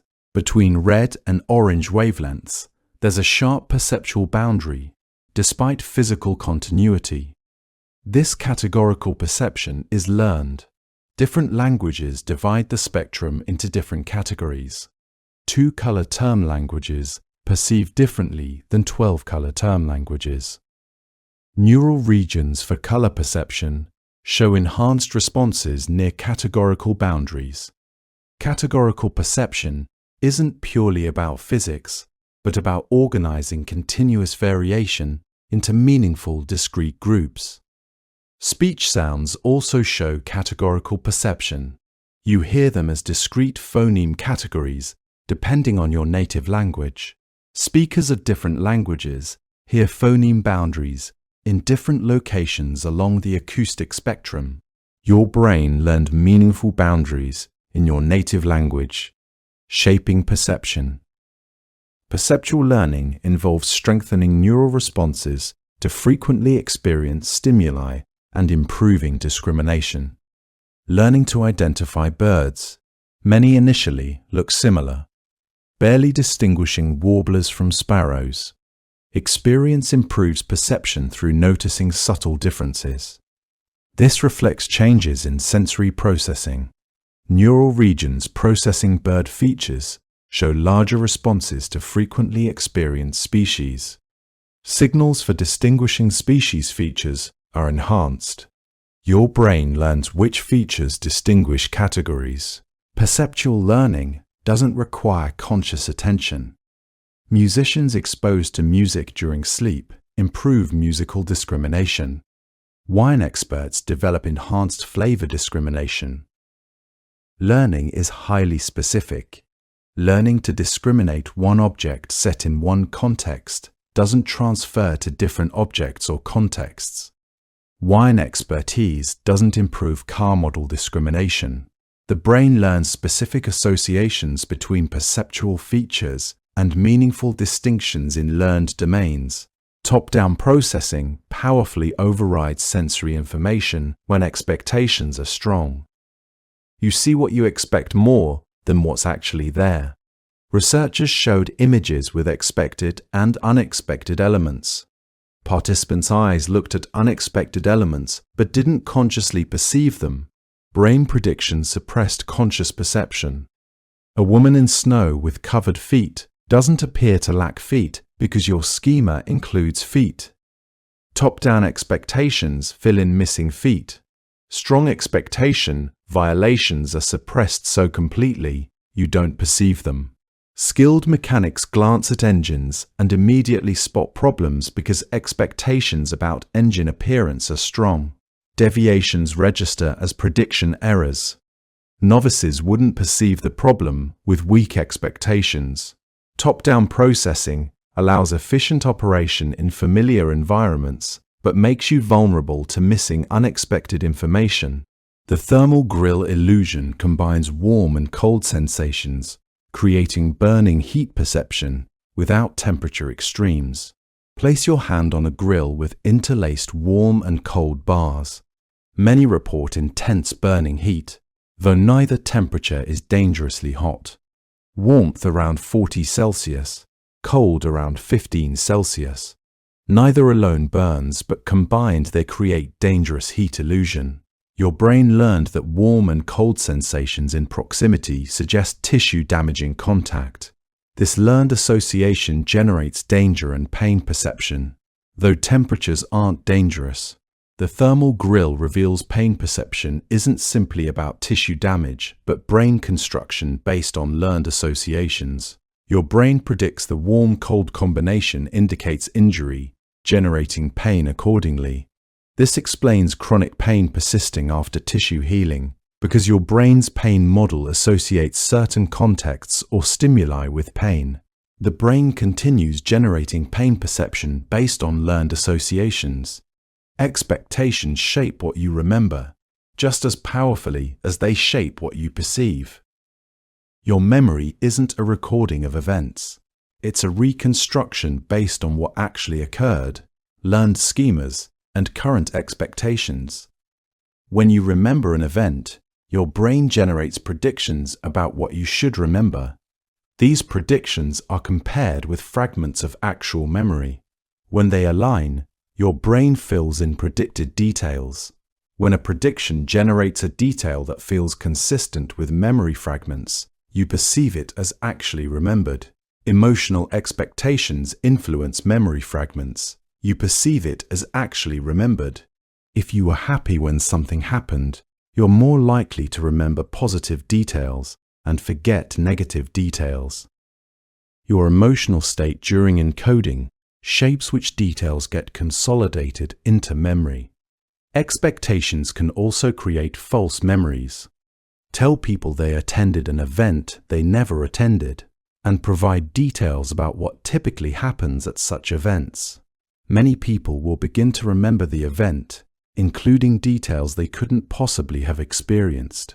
Their brain has constructed memories based on schemas and expectations combined with false source information. This demonstrates that memory is fundamentally constructed. Your sense of having experienced something is based on your brain's best guess about what happened, not a direct readout of stored experiences. Your brain constructs narratives from fragmented information to create unified self and continuous history. You don't remember everything. Memory is fragmented and incomplete, yet your brain constructs coherent personal history and unified identity. Your brain selects key memories and arranges them into sensible narratives, creating continuous self-impression. But narratives are selective and reconstructed. If your brain revises historical understanding, your sense of self shifts. People remembering traumatic events differently after therapy report their entire identity feels different. The narrative changed, so the described self changed. Your brain also constructs narratives about current events. Sequences of sensory inputs and motor outputs arrange into narratives about what you did and why. This feels like direct perception of your agency and motivation, but it's actually constructed after the fact. Split brain patients with severed corpus callosums experienced narrative construction failures. One hemisphere's narrative interpreter generates behavior explanations without information access. The left hemisphere generates stories about body movement, despite having no access to causing motor commands. Predictive coding minimizes surprise by continuously updating predictions about incoming sensory information. Your brain isn't passively waiting for surprises. It's actively predicting what sensory input should be. Accurate predictions minimize prediction errors. Unexpected input creates large prediction errors, causing resource allocation to update models. Prediction precision varies by context and learning. Familiar environments produce precise predictions with minimal errors. Novel environments produce uncertain predictions with large errors. Your brain responds to large errors by updating models dramatically. Prediction precision increases with expertise. Experts generate more specific predictions about what comes next, freeing processing resources. Experienced drivers navigate familiar roads with minimal attention due to precise predictions. Novices allocate much more attention with uncertain predictions. Reducing surprise through better predictions is a primary brain goal. The moon illusion causes the moon to appear larger near the horizon than overhead, though angular size is identical. Low moons appear dramatically larger than overhead moons, despite identical retinal angle. Your brain's depth perception and size constancy mechanisms explain this. On the horizon, buildings, trees, and terrestrial objects provide distance estimation reference points. Your brain estimates the moon is very far away, appearing beyond all terrestrial objects. Perceiving farther objects, your brain adjusts size perception to maintain size constancy. Objects subtending certain retinal angles but appearing far away must be physically large. Overhead moons lack terrestrial references, so your brain struggles estimating distance. Without clear distance estimates, size constancy compensation doesn't apply, so the moon appears true angular size. The moon illusion demonstrates size perception depends on depth perception and learned assumptions about typical object sizes. Perceptual rivalry emerges when conflicting sensory information competes for attention and conscious perception. Binocular rivalry occurs with different images to each eye. One eye seeing vertical grating, the other horizontal. You don't perceive both superimposed. Instead, perception flips between them. Rivalry emerges because your brain constructs single coherent interpretation. Conflicting eye information suggests different objects or different viewing angles. Your brain alternately favors each eye's information. Rivalry also occurs between auditory and visual information. Hearing speech while seeing different lip movements. Your brain attempts coherent perception. Usually, visual information dominates, and you perceive speech matching lip movements. This is the McGurk effect. Your brain searches for interpretations integrating conflicting information from two senses. When integration fails, rivalry emerges. One information source dominates consciousness while the other suppresses. Your brain continuously searches for conflict resolution interpretations. When such interpretations emerge, rivalry ends. Context provides crucial information for disambiguating sensory input and inferring meaning. The same sensory stimulus means different things depending on context. A door slam at midnight at home means something different than noon at a busy office. Your cortex processes the same acoustic signal differently depending on context. At night, door slams predict unexpectedness and potential threat. During office days, door slams are ordinary events. Context entirely shapes brain interpretation. Language comprehension relies completely on context. The word bat has multiple meanings. In "the ball hit the bat," bat refers to equipment. In "the bat flew through the night," bat refers to animals. Your brain uses context to determine meaning. Without context, ambiguous sentences confuse. With context, interpretation is automatic and effortless. Your brain uses all available context to construct predictions about sensory input meaning. Context includes current goals, location, time of day, recent events, and background knowledge. All of this shapes how your brain interprets ambiguous sensory input. The ventriloquist effect occurs when visual information about sound source location overrides auditory information. A ventriloquist throws their voice, but you perceive the sound coming from the dummy. The acoustic information coming from the speaker is separate from the visual information about the dummy's location, yet you perceive the sound as coming from the dummy. This occurs because your brain weights visual information about source location more heavily than auditory information. Your brain constructs the percept that integrates both the auditory information and the visual information. The integration formula weights visual information about location more heavily. This makes sense from an adaptive perspective. Vision provides more precise spatial information than hearing. Visual location is typically more reliable. Your brain has learned to weight more reliable information more heavily. The ventriloquist effect reveals that even primary sensory information about source location is constructed through integration of multiple sensory streams. Location isn't something you perceive directly from hearing. It's inferred by your brain through combining auditory and visual information. Under normal circumstances, this inference works well. But when a ventriloquist deliberately creates a mismatch between auditory and visual information, the inference produces a false perception of sound location. Perceptual constancies maintain stable perception despite changes in sensory input caused by viewing conditions. Size constancy maintains the perception that objects remain the same size despite changing viewing distance. A person walking away appears smaller on your retina, but you perceive them as remaining the same size. Your brain computes distance and adjusts size perception accordingly.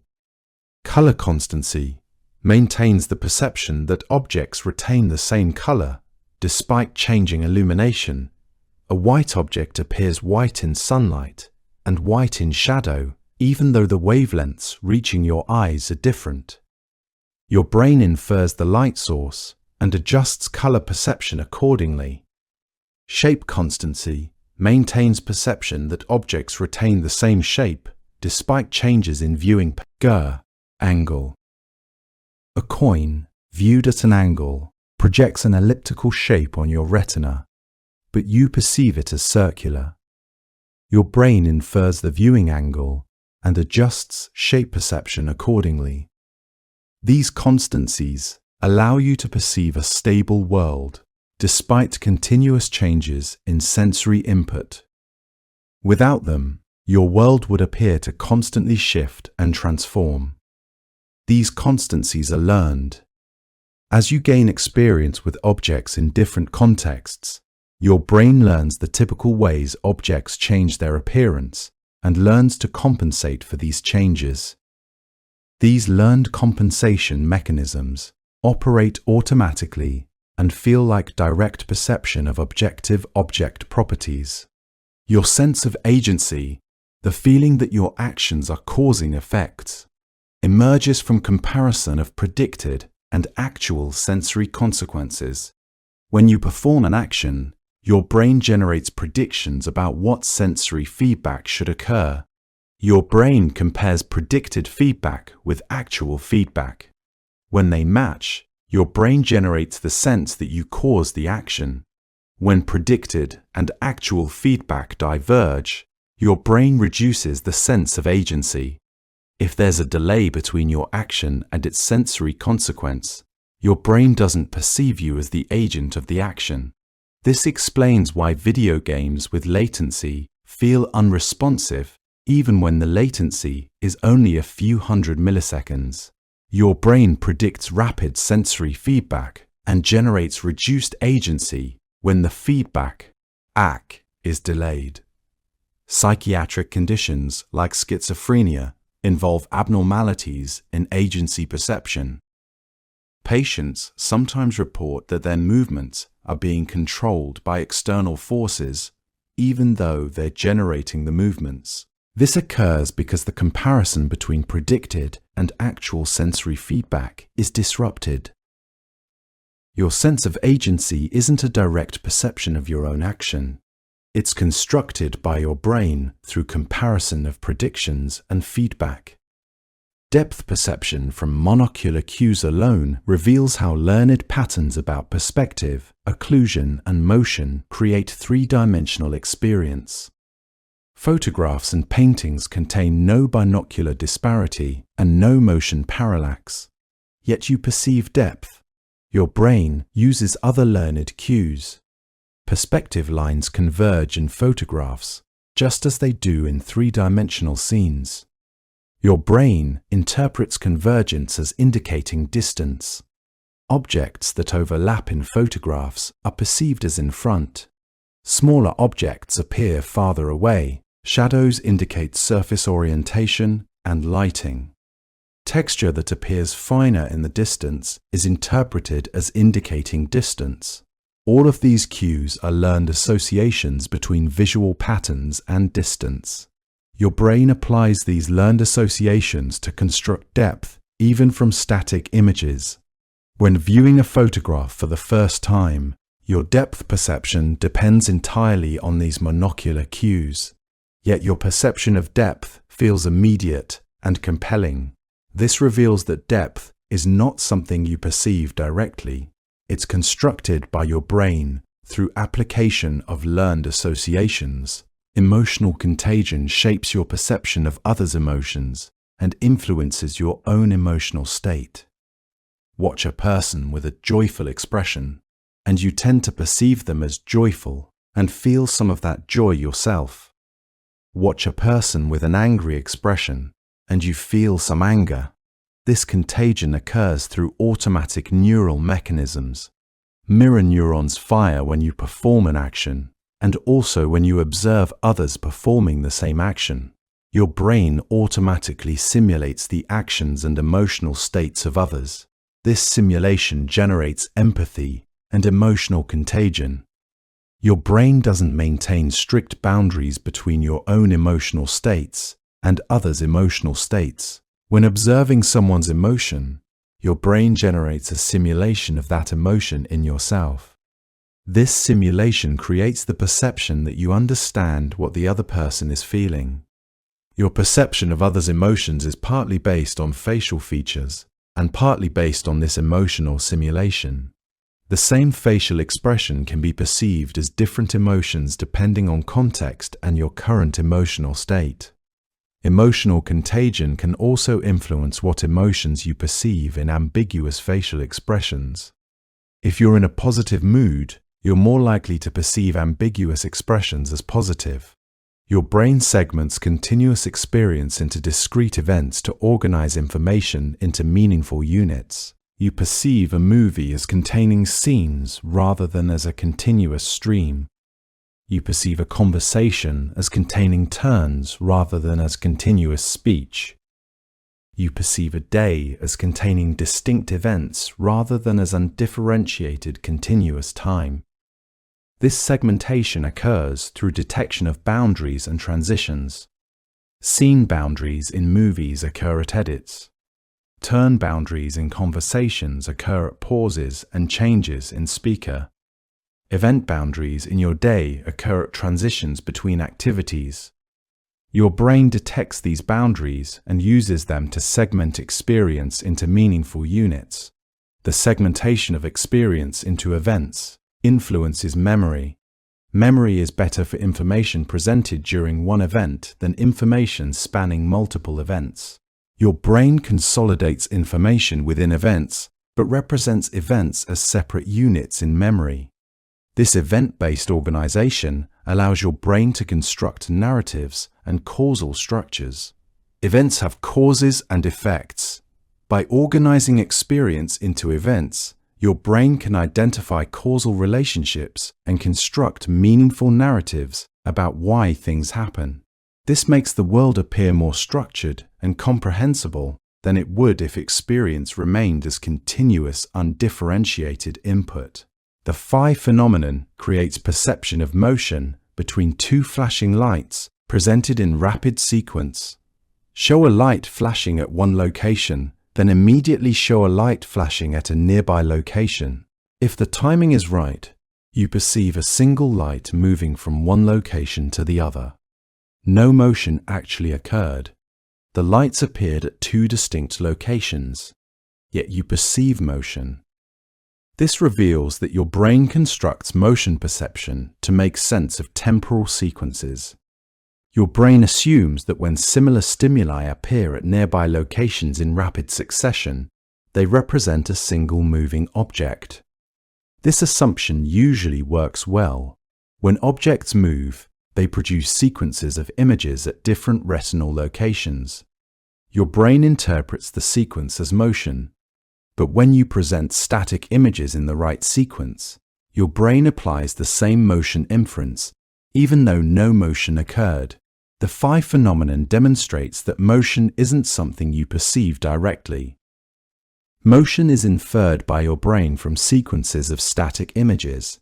The inference occurs automatically and feels like direct perception of motion. Neural adaptation reduces sensitivity to unchanging stimuli, allowing attention to shift to novel information.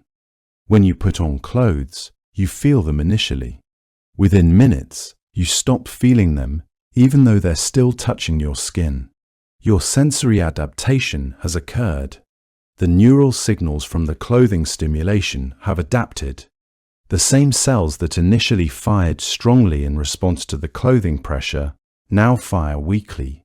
This adaptation allows your brain to focus attention on novel stimuli. If your brain maintained constant sensitivity to unchanging stimuli, you'd be constantly aware of the pressure of your clothes, the feeling of your chair, and every ambient sound. This would overwhelm conscious awareness. Neural adaptation frees up attention by reducing sensitivity to unchanged stimulation. Adaptation occurs throughout sensory systems. Visual adaptation reduces sensitivity to constant visual stimuli. Olfactory adaptation reduces sensitivity to constant smells. Even pain adapts. Continuous pain stimulation produces reduced pain perception as neural adaptation occurs. This adaptation serves an important function, but it also makes you vulnerable to missing slow changes. If lighting gradually changes, you might not notice because your visual system has adapted to the initial reset. Level.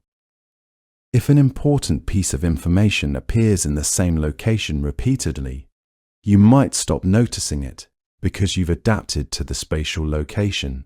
Bayesian inference provides a framework for understanding how your brain combines prior knowledge with sensory evidence to construct perception.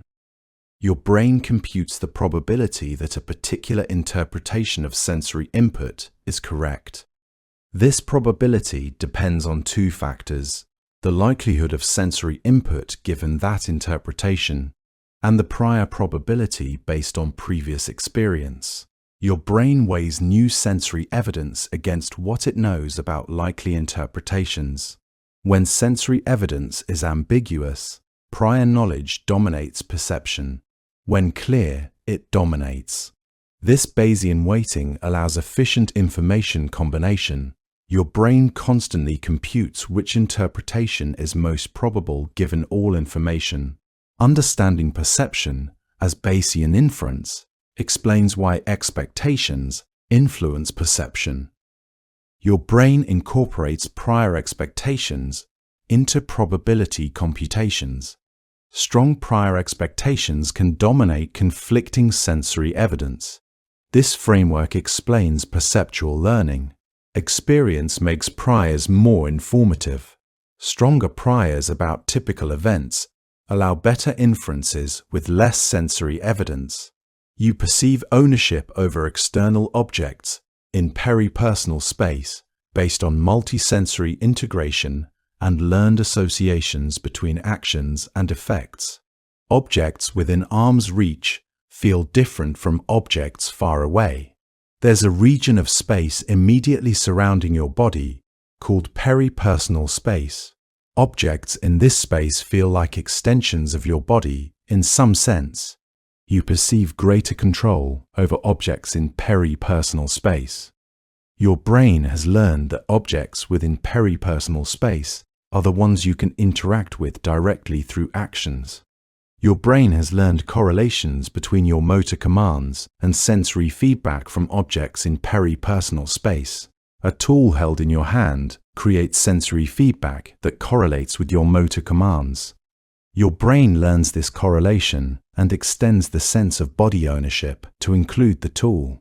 With practice, the tool becomes incorporated into your body representation. Expert tool users show neural responses to tools like they show to body parts. Your sense of body ownership isn't limited to your biological body. It extends to tools you use regularly and objects you have strong learned associations with. Skilled surgeons feel ownership over instruments they use frequently. Pilots feel ownership over aircraft.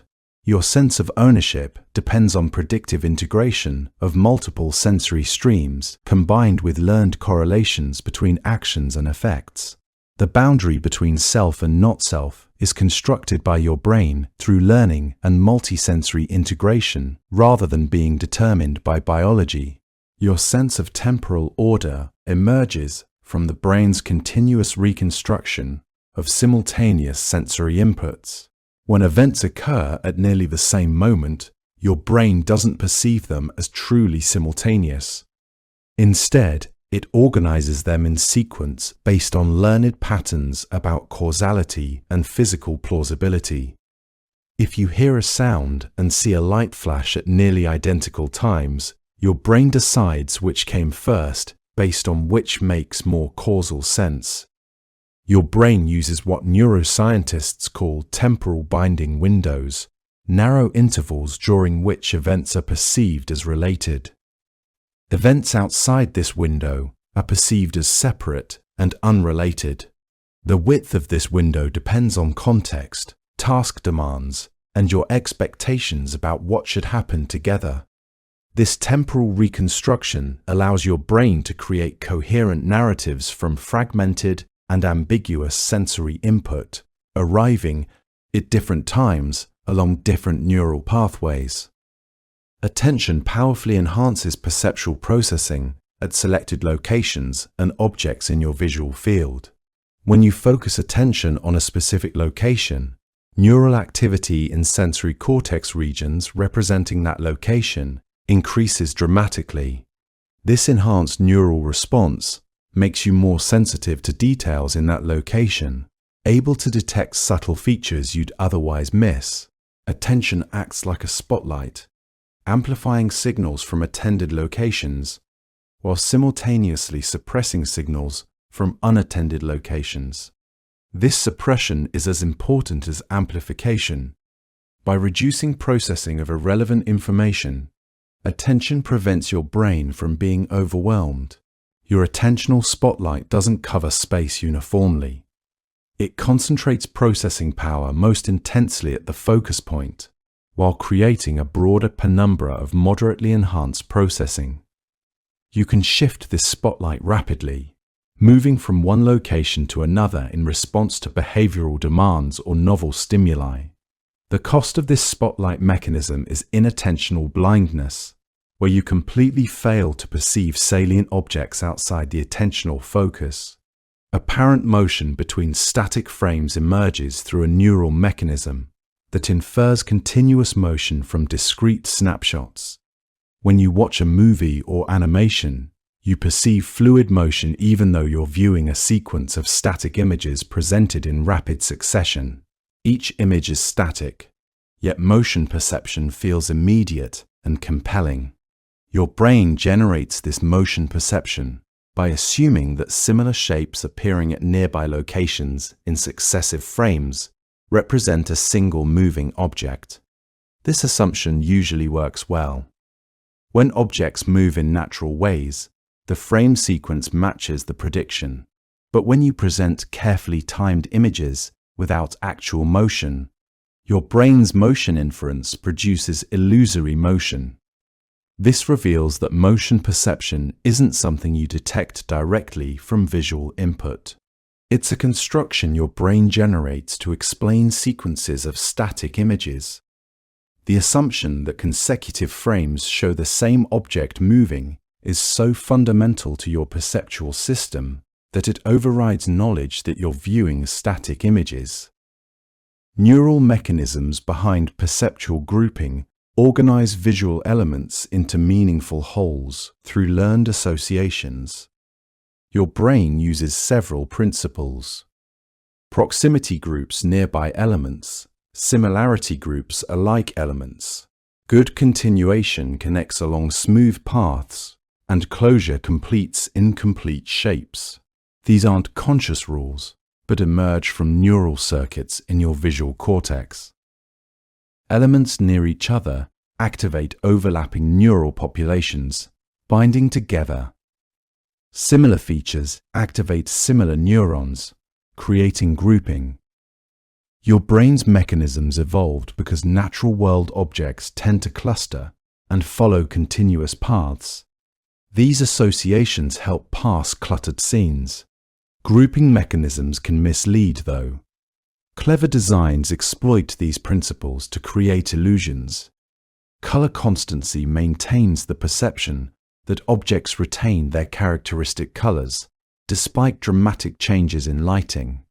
A white object appears white, whether illuminated by daylight, shadow, or artificial light, even though the wavelengths reaching your eyes differ enormously. Your brain achieves this through neural mechanisms that estimate the light source and adjust color perception accordingly. When daylight illuminates an object, the neural circuits for color perception estimate the daylight spectrum and correct for it. When shadow falls on the same object, different circuits estimate the shadow's spectrum and adjust. Your brain computes the ratio of light reflected from the object to surrounding areas, using this ratio as the object's intrinsic color. This ratio remains relatively constant across different lighting conditions, allowing your brain to maintain color constancy. However, color constancy can fail when lighting conditions are unusual or when your brain makes incorrect estimates of the light source. In extreme darkness, or with certain types of artificial lighting, colors appear dramatically different because your brain's estimates go wrong. This demonstrates that color perception depends on your brain's interpretations, not on objective wavelengths. The staircase illusion creates a perceptual cycle where you alternately perceive the image as stairs viewed from below and stairs viewed from above. Looking at the ambiguous figure, you see descending stairs when you perceive one interpretation. Then, suddenly the image flips and you see ascending stairs. The actual image hasn't changed, but your perception alternates between two equally valid interpretations. Your brain settles on one interpretation, applying it to the entire figure. But as neural adaptation occurs, the circuits supporting that interpretation reduce their firing. Competing interpretations emerge as the adapted circuits fade. Your brain switches to the alternative interpretation, which then gradually adapts, eventually yielding back to the original. This cycling continues as long as you view the image. The staircase illusion reveals that when sensory input is truly ambiguous, your brain must choose between interpretations. But once a choice is made, it feels like you're perceiving an objective feature of the image, not recognizing ambiguity. Cross-modal attention links attention mechanisms across sensory modalities, allowing selective focus in one sense to enhance processing in another. When you attend to visual stimuli, touch perception in the same location becomes enhanced.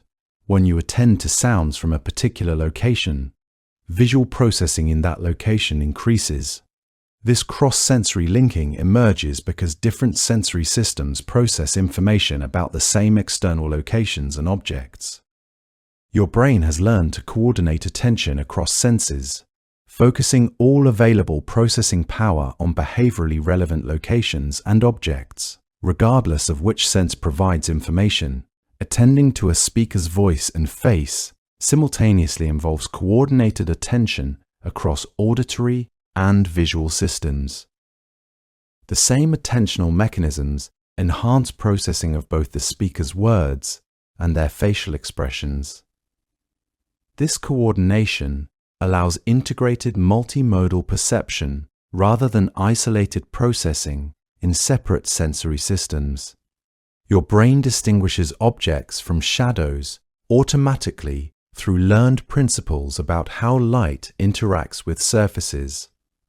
Shadows occur at predictable locations relative to light sources and surface geometry. When your brain sees dark regions on surfaces, it applies learned knowledge about typical shadow patterns. If the dark region matches learned shadow patterns, your brain interprets it as shadow.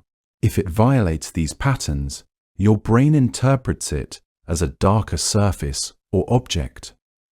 Your brain computes the likely light source direction and applies learned physics about how shadows should appear.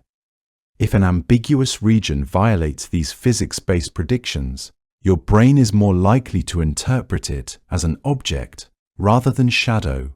This shadow interpretation is so automatic and powerful that it influences other perceptual processes. When you perceive something as shadow, you ignore the actual darkness and perceive the object's intrinsic color and brightness. When you perceive it as an object, you perceive the actual darkness as its intrinsic property.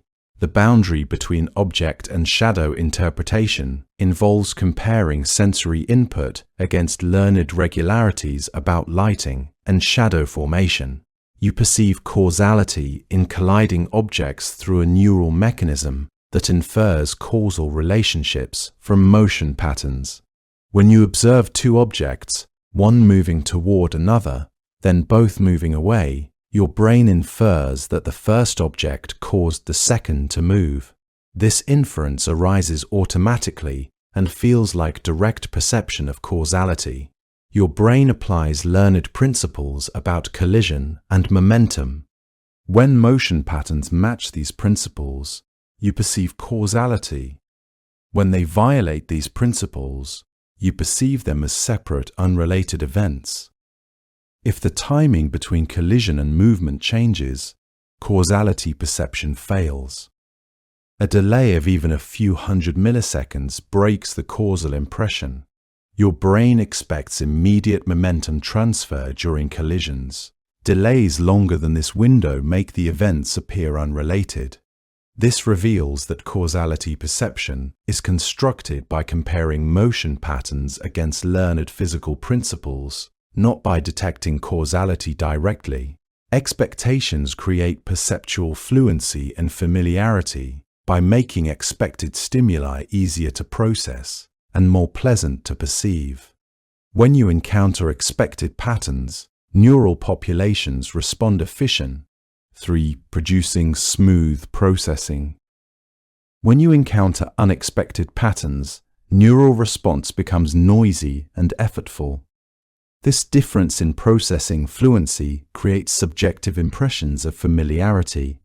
Expected patterns feel familiar even when you haven't encountered them before. Unexpected patterns feel novel and foreign even when you've seen them many times. Your brain confuses processing fluency with familiarity, interpreting easy processing as indicating previous exposure. This confusion explains why repeated exposure to initially disliked patterns makes them increasingly likable. As you encounter patterns repeatedly, they become expected, processing becomes fluent, and fluency creates familiarity and likability. Marketing researchers exploit this effect by repeatedly exposing you to brand names and images making them progressively more familiar and likable through sheer fluency. Your brain uses predictive processing to minimize prediction error by continuously updating its models of the world. When predictions match sensory input, the brain essentially rests the input and allocates resources elsewhere.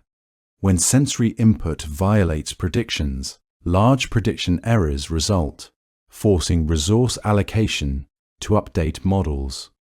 Your brain continuously learns which predictions work well in different contexts. Over time, predictions become more accurate, prediction errors decrease, and processing becomes more efficient. This predictive approach explains why you can adapt to altered environments. As your brain learns new regularities, its predictions update, and initially disorienting alterations become normal. When you return to the original environment, your updated predictions violate the actual sensory input, temporarily producing disorientation. This demonstrates that your brain is fundamentally a predictive system that learns environmental regularities and uses them to anticipate upcoming input. The size-weight illusion creates paradoxical perceptions where identical weights feel different depending on object size. A small, heavy object feels heavier than a large, light object weighing the same amount. Your brain expects larger objects to be heavier based on learned associations between size and weight. When you lift a large, light object, the lightweight feel violates expectations, creating surprise. This expectation violation is interpreted as the object being lighter than expected. The opposite occurs with small, heavy objects. They feel heavier than expected because they violate the learned size-weight association. Your brain generates these weight illusions through expectation-based processing similar to other perceptual illusion. N. The actual sensory signals from your muscles indicate equal weights, but your brain's interpretation of these signals depends on expectations about what the weights should be. The perceptual decision-making threshold determines when sensory evidence becomes strong enough to affect conscious perception and behavioral decisions. Your brain doesn't perceive every weak sensory signal. Below a certain threshold, signals are processed unconsciously or not processed at all.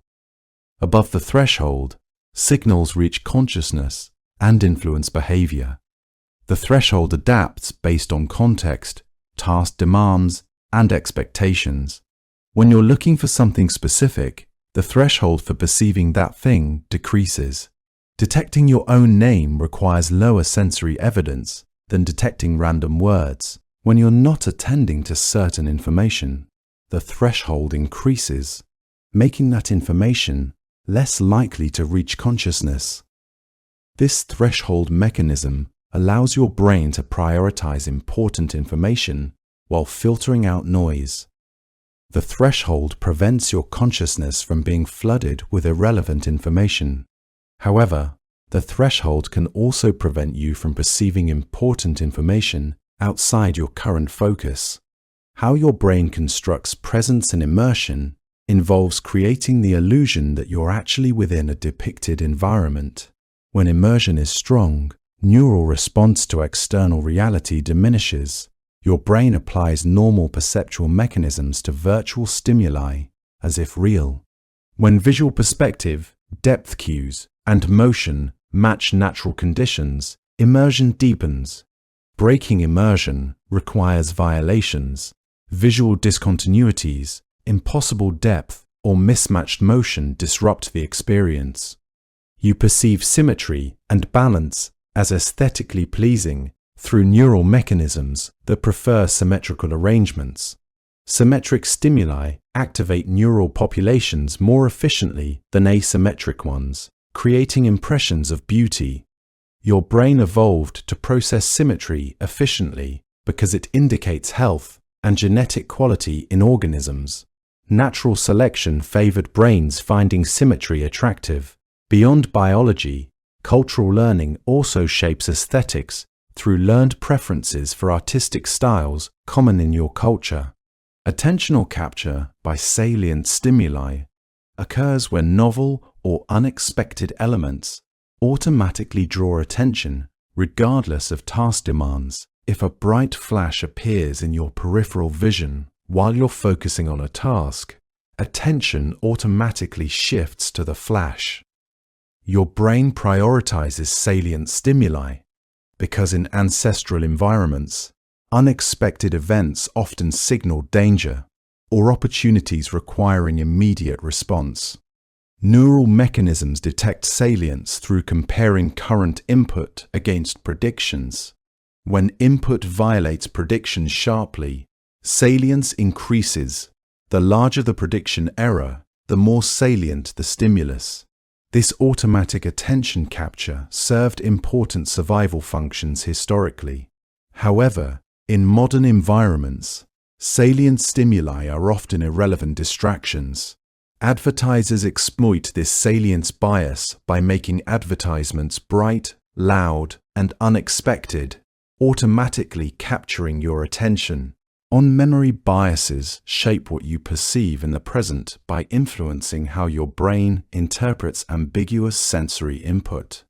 Your recent memories influence current perception. If you've been thinking about dogs, you're more likely to perceive ambiguous shapes as dogs. If you've just learned about a new concept, you're more likely to recognize that concept in ambiguous stimuli. These memory-based biases arise because your brain uses memory to generate predictions. Recent memories increase the probability that similar patterns will occur again. Your brain increases sensitivity to expected patterns by lowering thresholds and reducing prediction errors. This predictive use of memory increases perception efficiency in stable environments. However, it also creates confirmation bias where you perceive what you expect based on memory. The autokinetic effect causes fixed points in darkness to appear moving. When you stare at a single point of light in complete darkness with no reference frame, the light appears to drift around your visual field. No actual motion occurs, but motion perception feels compelling. This illusion arises because your brain normally uses reference frames to establish stable perception. Without any reference frame, your brain cannot determine whether perceived motion is real or illusory. Your eyes make tiny involuntary movements called saccades. Your brain normally compensates for these movements using efference copy. But in complete darkness, the absence of visual context makes compensation fail. Your brain interprets eye movements as head movements, generating illusory object motion. The autokinetic effect demonstrates how dependent motion perception is on reference frames and context.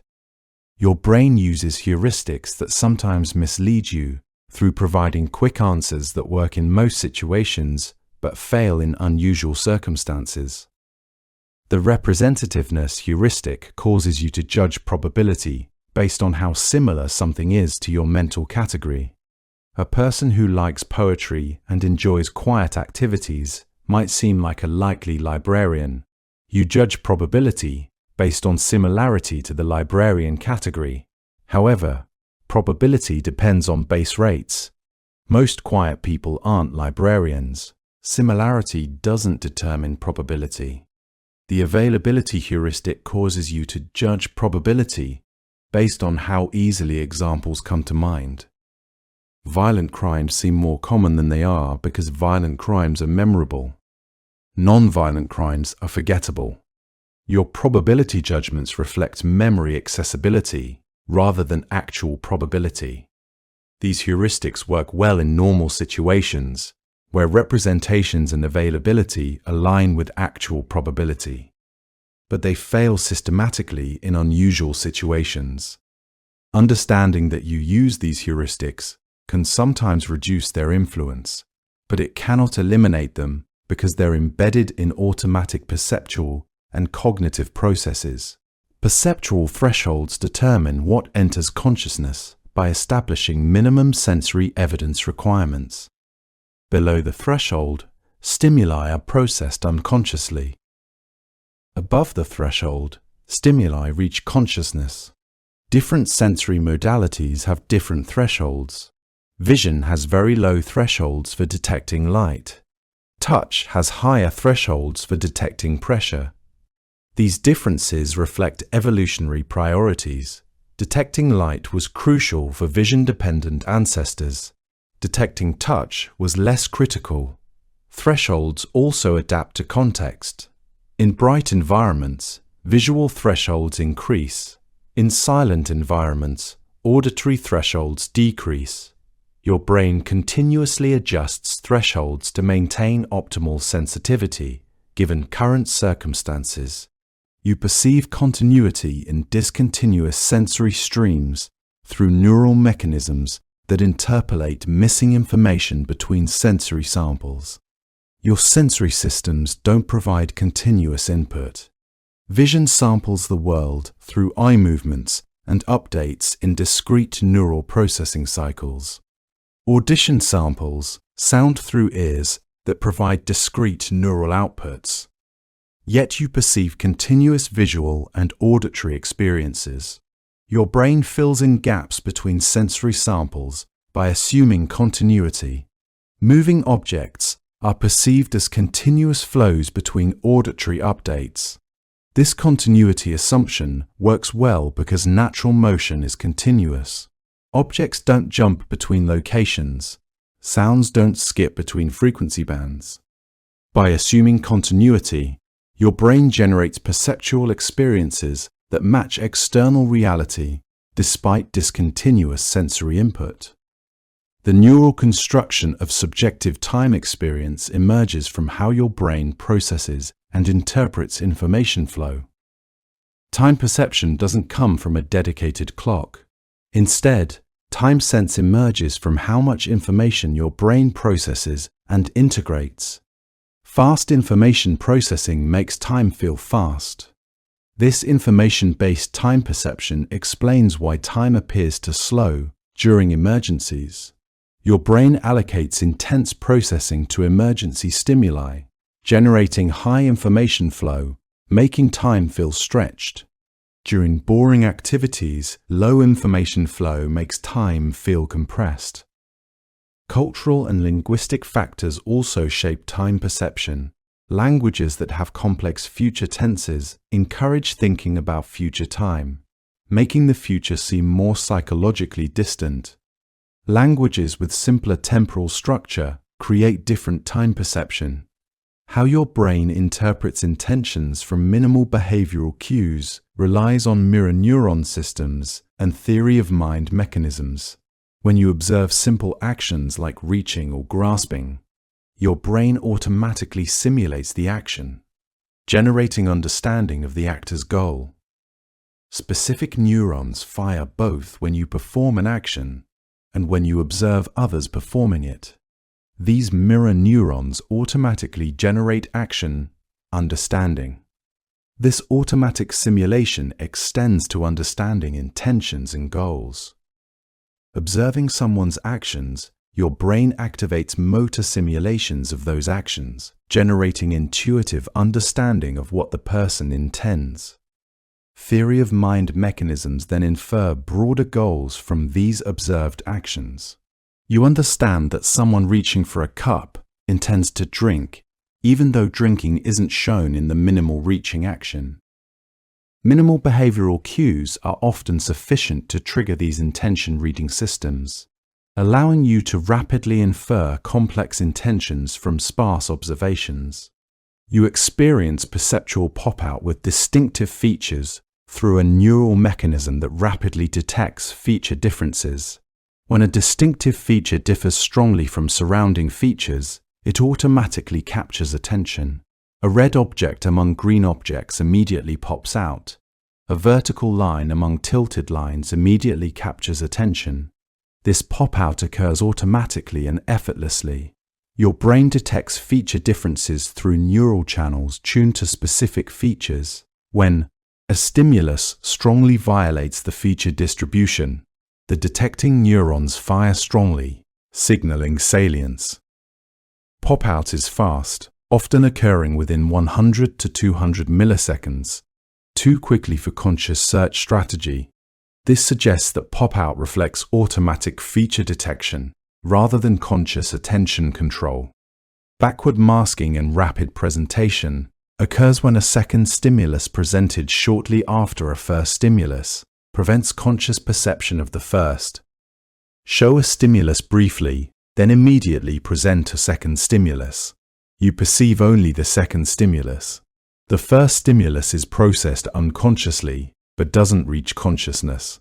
The masking stimulus appears to disrupt the conscious perception process while leaving unconscious processing intact. This suggests that consciousness requires time for consolidation. Unconscious processing occurs quickly, but converting unconscious processing into conscious perception requires integration across neural regions and time. The masking stimulus disrupts this integration process, preventing first stimulus consciousness. Backward masking reveals that consciousness is not immediate. There's a processing delay between sensory input and conscious perception. During this delay, other stimuli can disrupt consciousness while leaving unconscious processing intact. Your brain uses predictive models to navigate uncertainty by generating probability distributions over possible futures rather than single-point predictions. Rather than predicting exactly what will happen, your brain generates a distribution showing what's likely versus unlikely. When prediction accuracy is high, the distribution is narrow. When prediction accuracy is low, the distribution is broad. Your brain uses these distributions to generate behavior. Narrow distributions allow confident action. Broad distributions encourage exploratory action to reduce uncertainty. This probabilistic approach to prediction allows adaptive behavior in uncertain environments. Your brain doesn't paralyze in uncertainty. Instead, it acts while remaining sensitive to unexpected outcomes. You perceive depth from pictorial cues in flat images through learned associations between visual patterns and distance. Photographs contain no three-dimensional physical depth, yet you perceive depth from photographs. Your brain applies learned cues. Perspective lines converge toward distant points. Objects overlap with occluded objects behind. Objects smaller in the image appear farther. Shadows indicate surface orientation. Texture becomes finer with distance. All of these cues are learned associations, learned from visual experience. Your brain has learned that these patterns correlate with distance in three-dimensional environments. When viewing flat images, your brain applies these learned associations, generating depth perception from monocular cues alone. Viewers unfamiliar with perspective conventions perceive less depth in perspective images than experienced viewers. This confirms that depth perception from pictures depends on learned associations. Culture shapes perceptual habits and interpretations through learned associations between stimuli and meanings. People raised with written language read direction affects spatial perception. Left to right readers perceive events progressing left to right. Right to left readers perceive events progressing right to left. This shapes how people interpret sequences of images and organize spatial information. People from cultures with rich color terminology perceive color differences differently than people from cultures with rich color terminology perceive color differences differently than people from cults. Yours with fewer color terms. Exposure to specific color categories during language learning shapes color perception. These cultural influences on perception demonstrate that perception isn't purely biologically determined. Learning and cultural experience shape fundamental perceptual processes. How your brain maintains the illusion of continuous awareness involves generating a sense of continuity despite discontinuities in consciousness. Your brain doesn't maintain continuous consciousness. Consciousness samples the world through discrete windows separated by gaps. During these gaps, you're not conscious, yet you're unaware of the gaps. Your brain generates a continuous narrative from discontinuous conscious access. By assuming continuity, you don't remember gaps in consciousness. The narrative you construct bridges gaps seamlessly. Even during sleep, when consciousness is minimal, you construct dream narratives that feel continuous. This narrative construction maintains the illusion of continuous awareness. You experience the Ponzo illusion with converging lines because your brain applies learned perspective principles to interpret two-dimensional images. Two identical lines placed over converging lines appear different in size. The line above the convergence point appears larger. Your brain interprets converging lines as indicating perspective depth. Objects above converging lines should be farther away. If farther objects appear the same size as near objects, they must be physically larger. This size compensation is automatic. Even knowing the illusion, the line still appears larger. The learned perspective principle overrides conscious knowledge. The neural basis of predictive anticipation in perception involves generating predictions about upcoming sensory input before it arrives. Your brain doesn't wait passively for sensory input. It actively predicts what's coming. When predictions match input, surprise is minimized. When predictions miss, prediction errors result. Your brain continuously adjusts predictions based on prediction error history.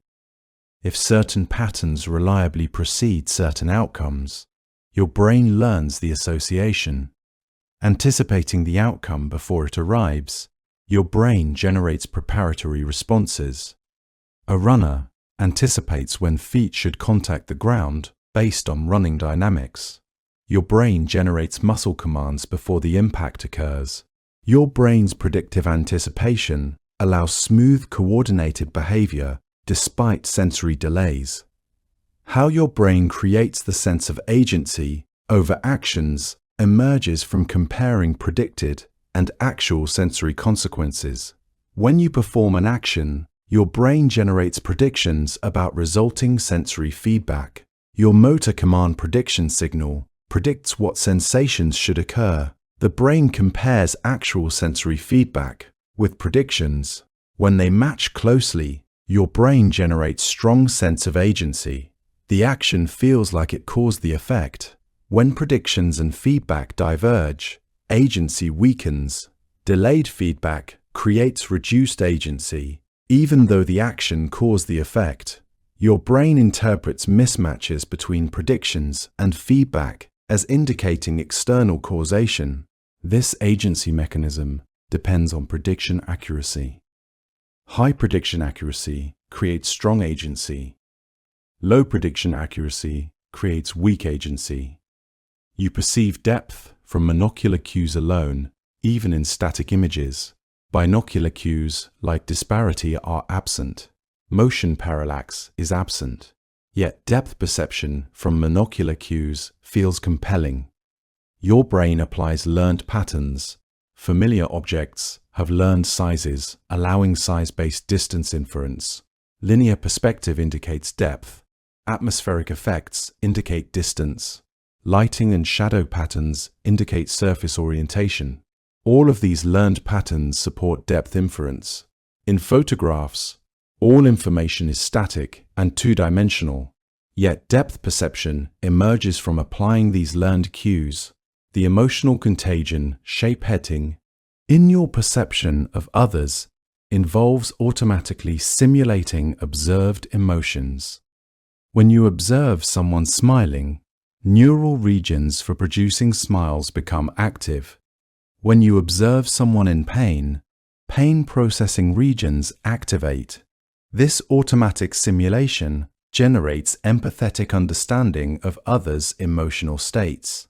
The simulated emotions influence what emotions you perceive in ambiguous facial expressions.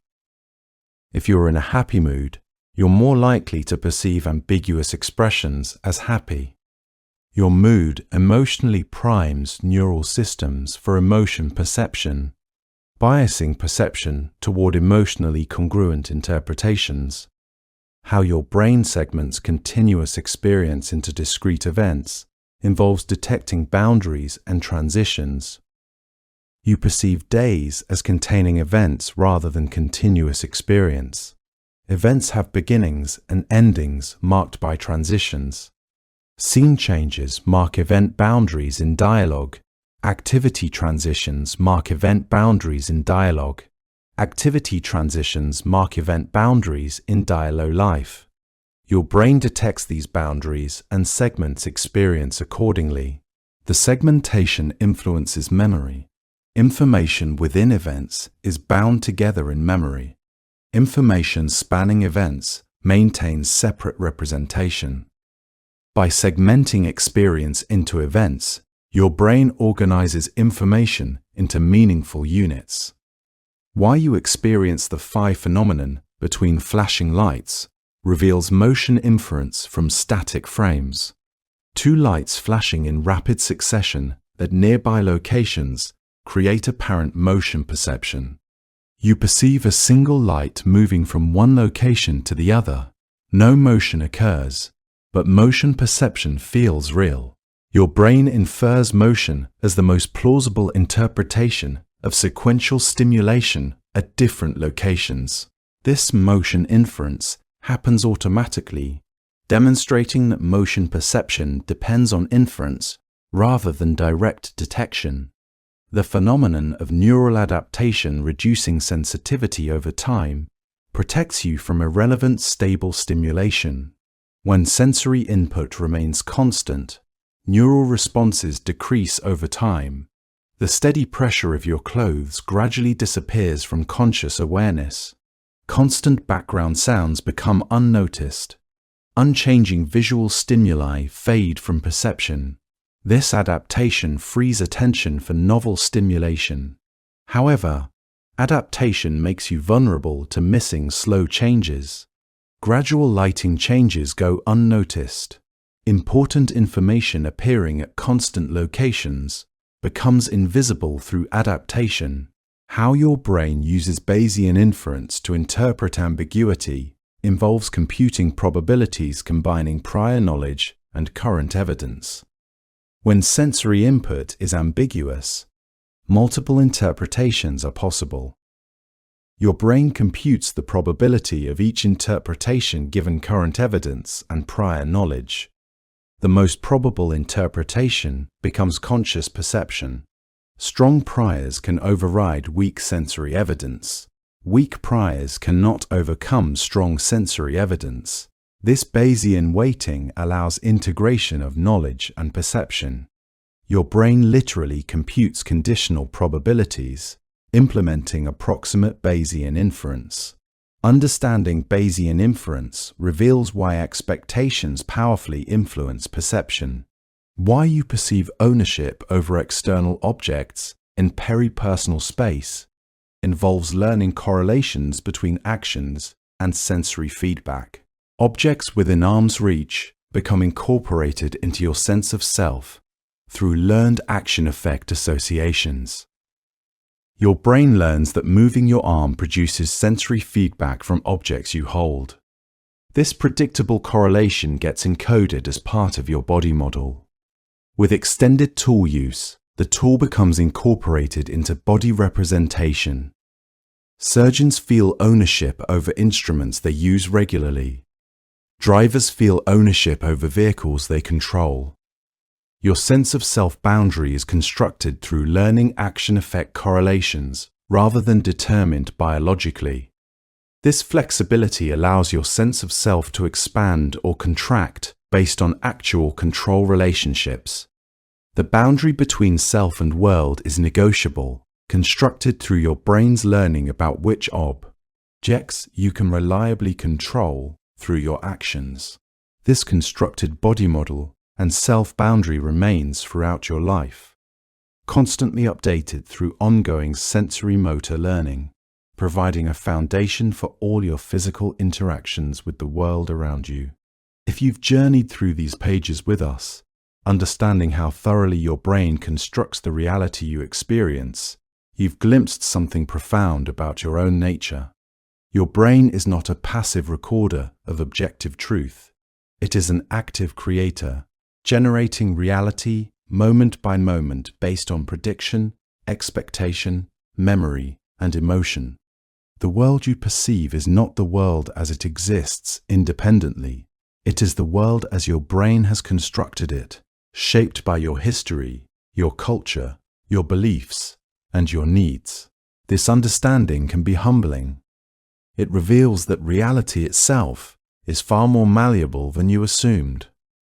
But it can also be liberating. If reality is constructed, then changing your understanding and expectations can change what you perceive. If you've enjoyed this exploration of how your brain creates reality, consider sharing this with others. Like and subscribe if these quiet journeys appeal to you. Your engagement helps bring these ideas to others who wonder about the nature of their own perception and consciousness. For now, allow yourself to rest in the knowledge that what you perceive is always partially an act of creation. Your brain is doing the best it can with incomplete information, making educated guesses about a world forever hidden behind a veil of sensation. Be gentle with yourself and others, knowing that we are all prisoners and creators in the worlds we construct. Good night, and sleep well knowing that even your dreams tonight will be constructions your brilliant brain generates to make sense of uncertainty. May you rest easy.